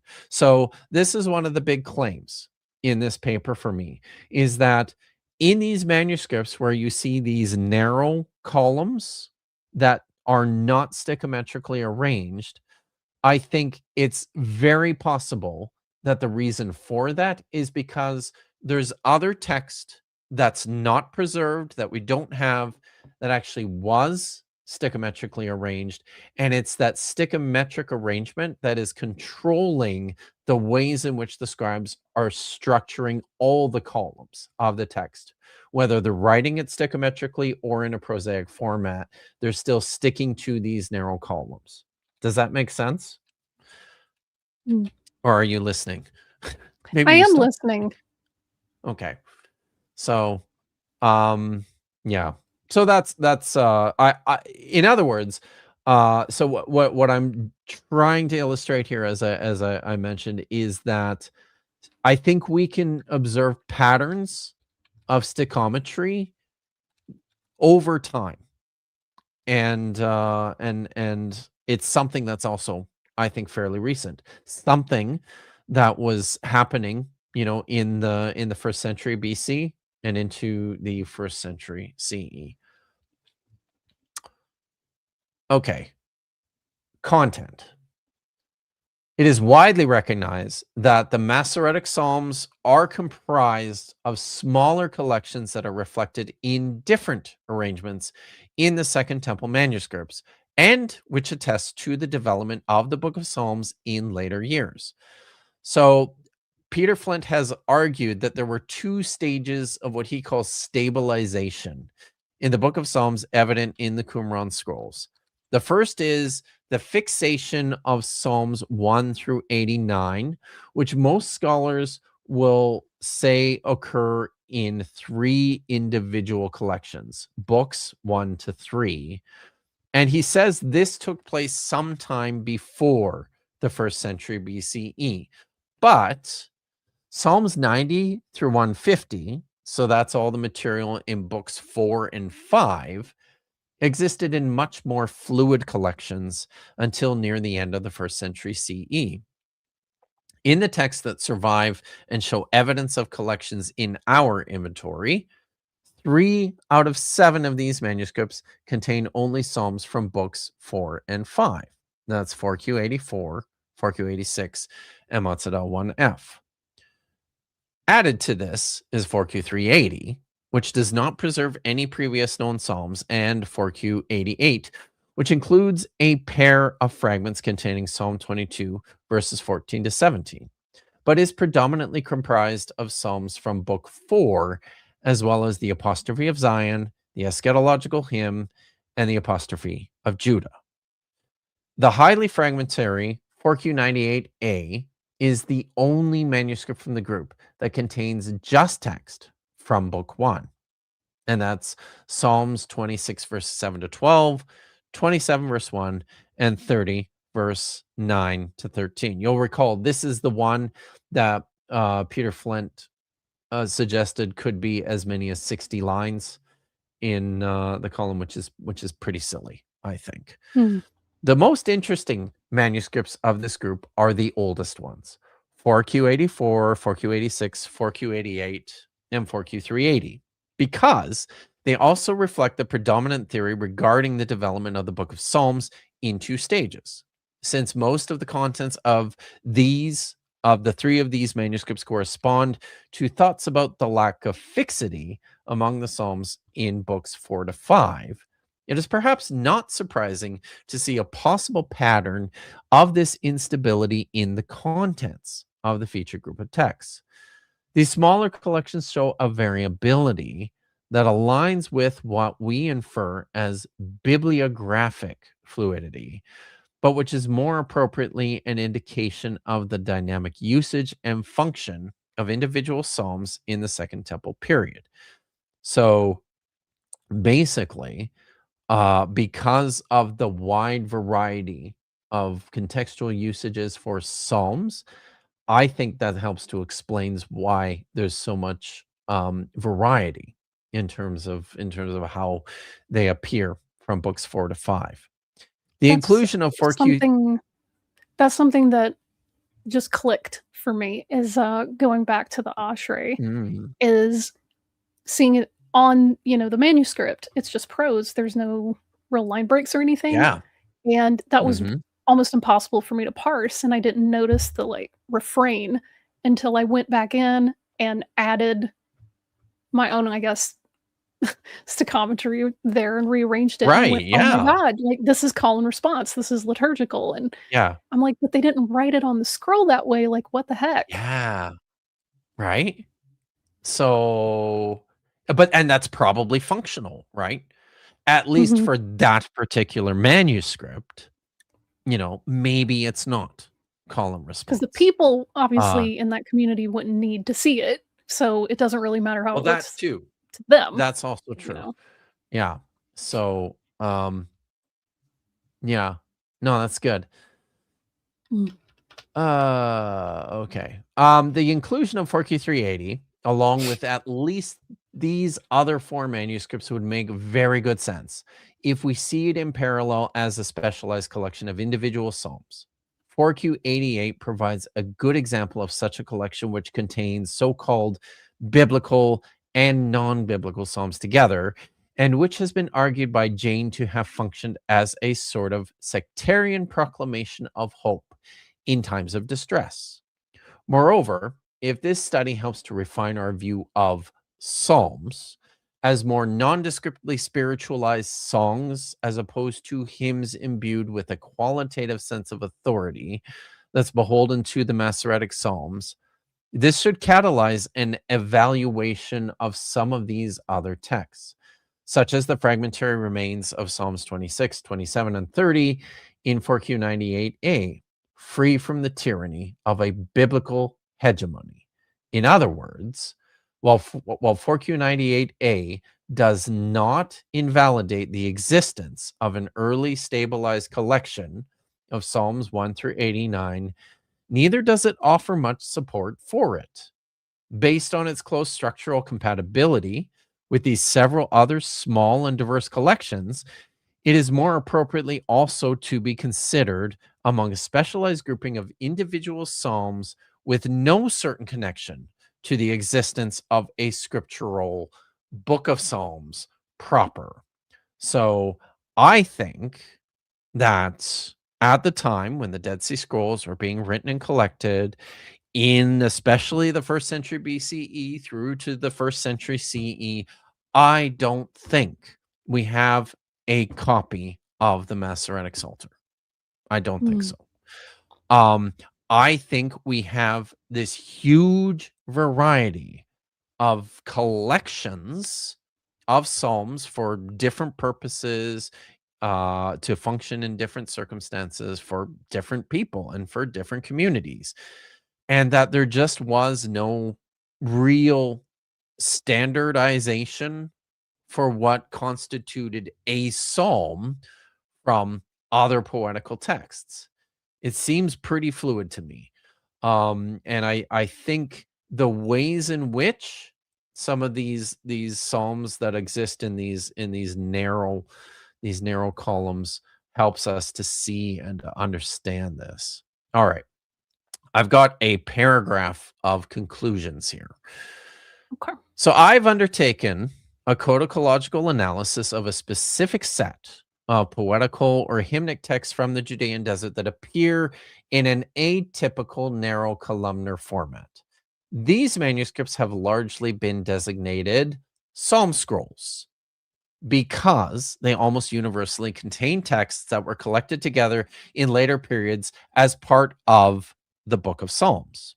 However, the inclusion of 4Q380 within this group would seem to show either that the Psalms in this text were not so distinct from the so-called biblical Psalms, or that the Masoretic Psalms themselves were not in a class of their own. Although this grouping of scrolls is distinct from other poetical texts, including compositions like the Chorayot, Festival Prayers, and Songs of the Sabbath Sacrifice, it does not follow that their distinction was necessarily a product of authority. Several of the scrolls featured in this group have been shown to be small collections of individual psalms, and the admixture of structure within them between a one-to-one stichometric and prosaic arrangements also suggests that their narrow columnar format is possibly a reflection of the development of stichometry in the Second Temple Jewish scribal practices. Given the possible relationship between narrow columns and stichometry, there are also likely to be further implications with regards to Tov's connection of the phenomenon exclusively to biblical texts. While there does not appear to be much consistency in the content of these manuscripts beyond their generic peculiarity as psalms, this short exercise hopefully reveals that our examinations of manuscripts should proceed past considerations only of text. Scrolls are more than mere text containers. They are themselves functional objects whose purpose sometimes extend well beyond what they contain.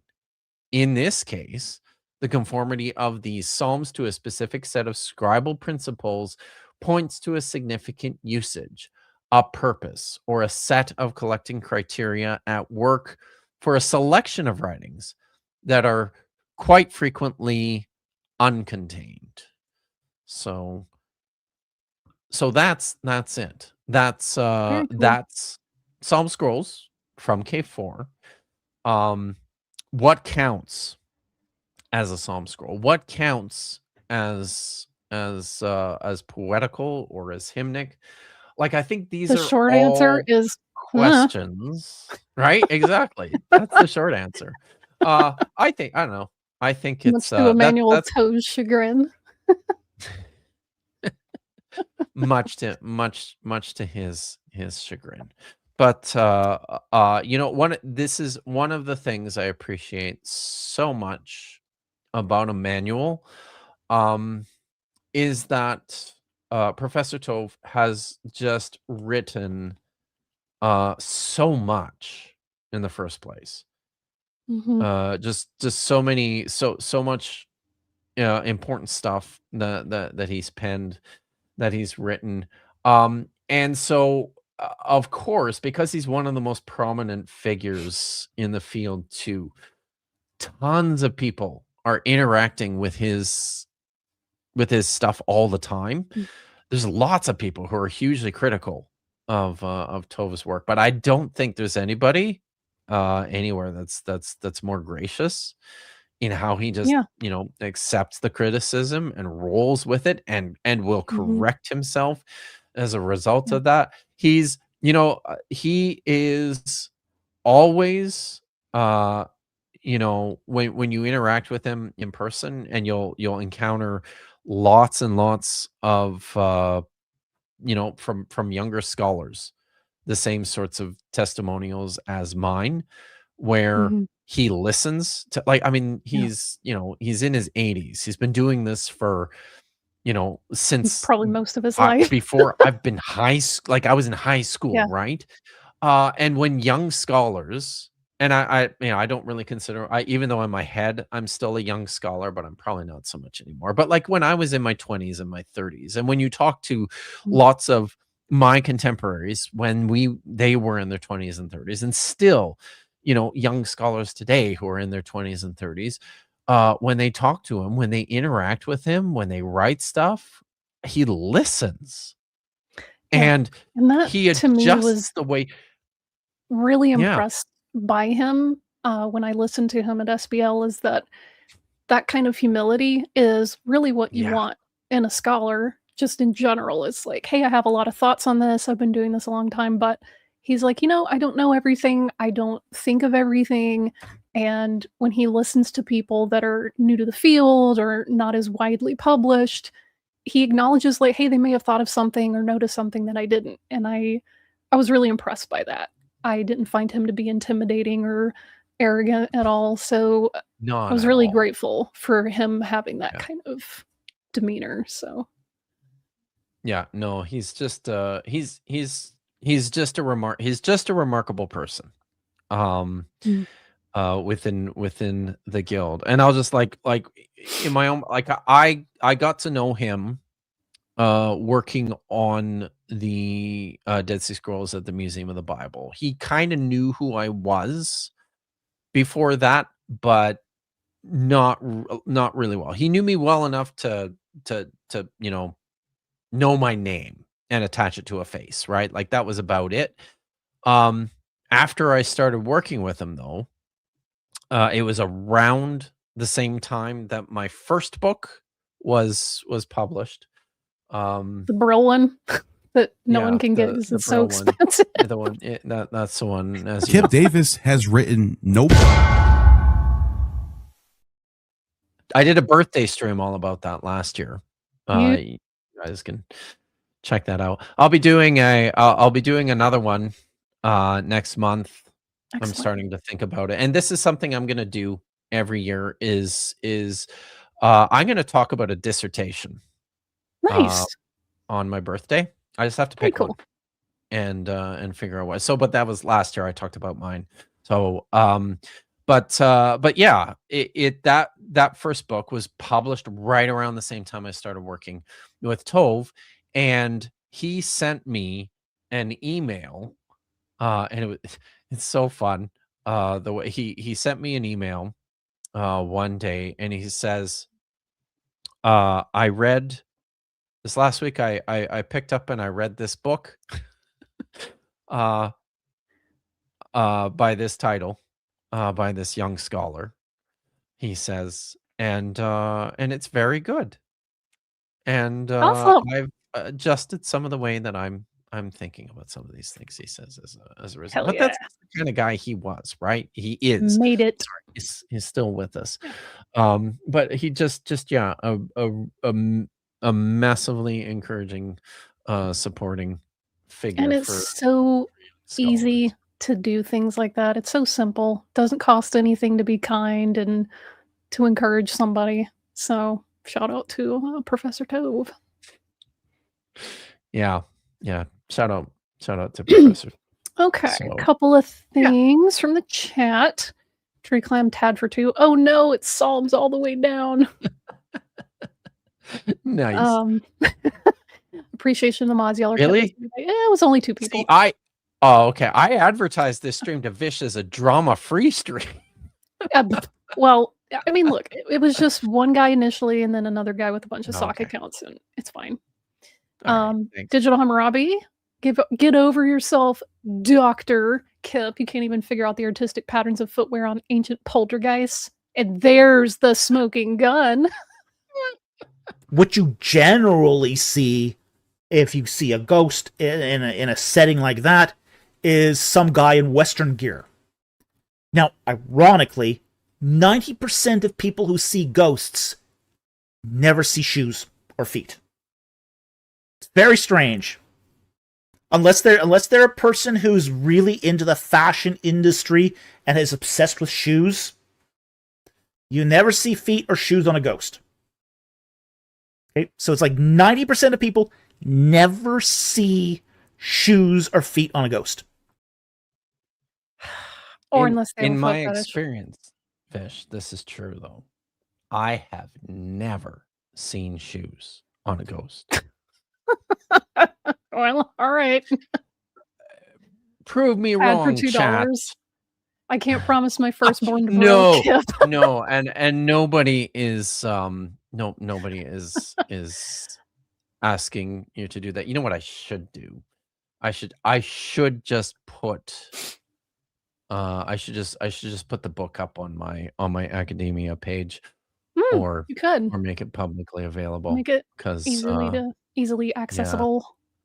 yeah, I think I should do that. Now that you can't get it anymore even for free as near as Yeah. I can tell. So which is very unfortunate. But yeah. Okay. So it's rounding out to about 4:20. In 40 minutes, I've got to be on the deck of the USS Kongzi for another episode Woohoo! of Star Trek Endurance, which Playing is fun. games. I believe we are playing with a full house this week. We missed last week. Excellent. So Do you have the Prixie asked, will stream? Brill be mad at you if you do that? I don't know. I don't know. Do you have this stream automatically redirecting people so they can watch the game? Have the stream automatically redirecting people to the game. Cool. So we'll probably finish about 30 minutes before it starts, but that's where it's redirecting to. I recommend people go and check it out. Oh yeah. If ghosts don't have feet, explain those foot.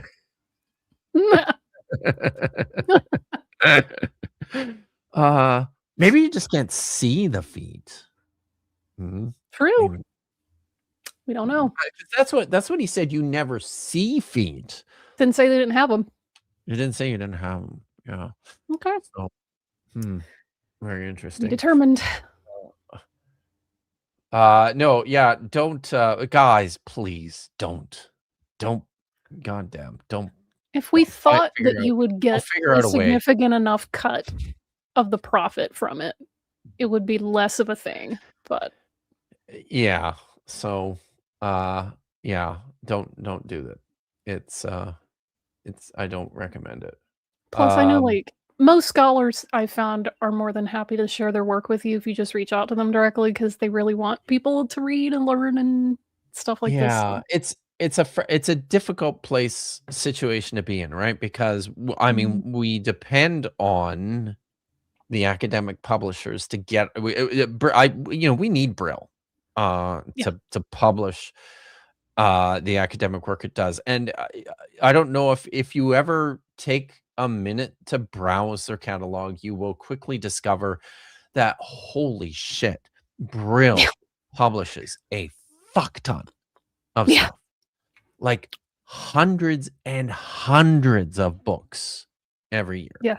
Like just so many. Like, most people don't have the budget of an institution. No, and it's not the only so here's why, right? Like my book did the first print run of my book was 150 copies. And most of those, oh my God. That's it. And then I believe they did do a second print run, and it was after the second print run that I actually started earning. You don't even earn royalties on the first 150 because like that's it. All they're doing is recouping the cost of printing and editing at that point, and that's why the price is so high, because the only ones that they sell are to universities that have subscriptions to series of material. So didn't come here for sorry for that. I know Was spectral fetishism the real biblical scholarship all along? I know that's not why you guys are here. I know why you're Hey, here. I I'm not know, telling people why to show up. but I think most people are here. So when you say the book of Isaiah is intact, how similar is it to the book of Isaiah that's in the Bible? So that one is fascinating. So this isn't true for all of the Dead Sea Scrolls, but when we discovered the Great Isaiah Scroll, previous to that, the earliest copy of Isaiah that we had was in the Masoretic text, which is in the Middle Ages. Whoa. Yeah, so it was literally 1,000 years. We literally pushed back our understanding of Isaiah 1,000 years. And the thing that really shocked scholars, like I said, this isn't true for all of the Dead Sea Scrolls, but one of the things that shocked them about Isaiah was that it was word for word identical to the Masoretic text. Word for word. Word for word. Wow. Wow. Wow. Wow. Anyway, Word for word. Yeah. So yeah, that's but I'm just happy people showed up. I know these sort of technical nerdy academic streams can be difficult to get into. So I'm just happy that there's still over 70 people watching, which is enough for a pretty great. Sanhedrin. Yeah, right. So I mean, when I give papers in academic settings, there's never that many people watching. So it's Take that, nice. SBL. It's very nice. Yes. Yes, take that, SBL. So all right. Let's wrap this up. What do you have coming up, Vish? Just trying to get back into the rhythm of things, slowly but surely. Resorting and unpacking my life again. I hate moving. It is quite literally one of the worst things I've ever done. It's hell. It is. It It's really the worst is. of all the things. Oh my God. It Ugh. really is. I Whew. dread it. I hate it so much. So I feel it. I feel you. But you and I will be back on Dapper Dinosaurs channel tomorrow. That's Saturday, the plan. right? Tomorrow's Saturday. Yeah. So Mhm. that's pretty awesome that that you're going to be back, because I had to hang out with Dapper and With Chesh. and Chet. It was great. It was great. It was awesome. It Canadian. was actually really, really cool, because it was just, wall-to-wall Canadian content, which is Mhm. which is good, and it drove Dapper crazy. So I'm, that was all right. That was not so bad. But Yes, I'm Simone thank is God you're gonna be noting the SBL Press does print on demand stuff that is not as expensive as Brill or Seebeck. So they also have an ever-growing open access library. Yeah. So That's true. the cost of joining the SBL is actually pretty small compared to a lot of societal memberships. It's almost, I would say, just under half of what it costs me to renew my Genealogical Society membership every And year. they do it too.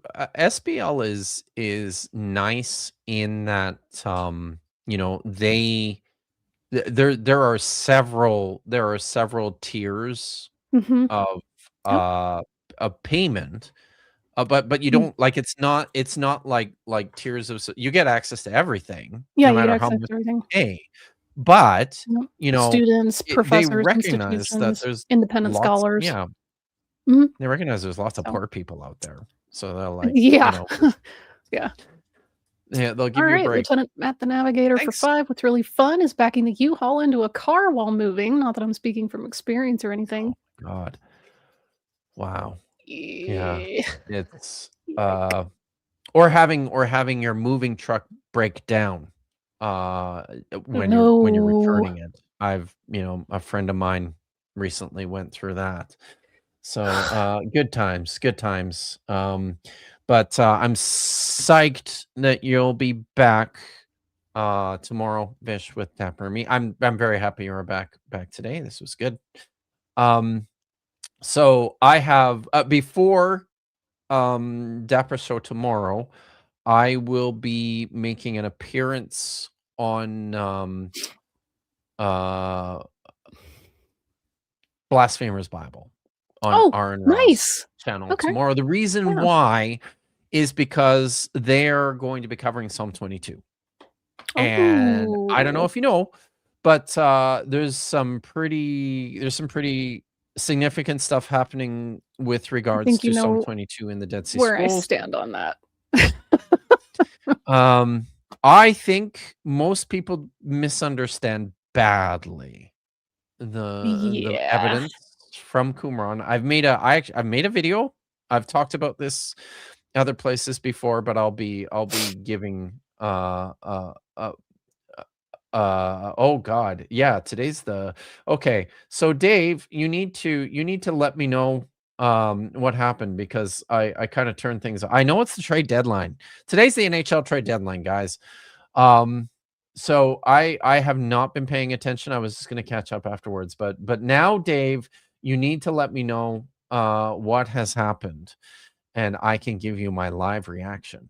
So but that's tomorrow morning at 9 o'clock Pacific, noon Eastern, And Blasphemers Bible, and we'll talk about Psalm 22, and then oh, there we go. I just said it. 9 yeah. o'clock East, 9 o'clock Pacific, noon Eastern. I should just stop looking at the chat. So, but if Dave tells you what happens to Kadri, please make sure you keep an eye open for that, Vish. So that's tomorrow morning, and then I'll be on Dapper's show in the afternoon, and then we'll be back for Budget Scripture Saturday tomorrow night Yeah. with Nitty and with Dr. Tapioca Weasel at 7 o'clock Nice. Pacific, 10 o'clock Eastern. It's gonna be super fun. Oh my god. The show 2 weeks ago was amazing. If you didn't watch it, you should absolutely check it out because it was so good. It's hard to one up them when they happen like that. Oh no, he says he's still working. Shit. I have to go Anyway, look for let's myself. get But out of anyways, here. yeah, so I a couple more things though. On that I want to announce. I'm currently working through editing a video that I did with Dr. Joshua Bowen and Dr. Christy Cobb, responding to stupid things that Inspiring Philosophy said about slavery in the New Testament. So look for that. It will be showing up on my Patreon first, as well as for channel members. Those of you who are new channel members today, you'll get a chance to watch it early and ad-free. So that's coming. And then on Sunday, I am going to be doing a recording with Dr. Joshua Bowen and Paulogia for a new Hey, video all that right. will be appearing on Paulogia's channel probably in the next few weeks. So keep your eyes open for that. That's all coming up. And then I think that's it. So we'll be back for Kitty at Breet next Thursday, and then for another stream Who's going to be next reading week with on you? Friday. I don't know yet. I haven't asked. So I have to. I'm not doing a great job of getting these things. It's been you were moving the last 2 weeks. Mhm. I was frantically getting my house ready Ready to to put put on on the the market, market. yeah. So yeah, so it's but it won't be DeFreak. So it'll be someone else. So yeah, I will. I'm still sorting that out. So Okay. but stay tuned. That's coming. Rabbi Kana read with me last night. It was fun.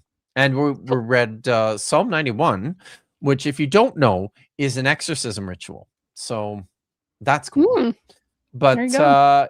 yeah, so come and check out all those things coming up. Thank you so much for joining us. And as always, please be safe, be good to each other, and until next time, Hatikva.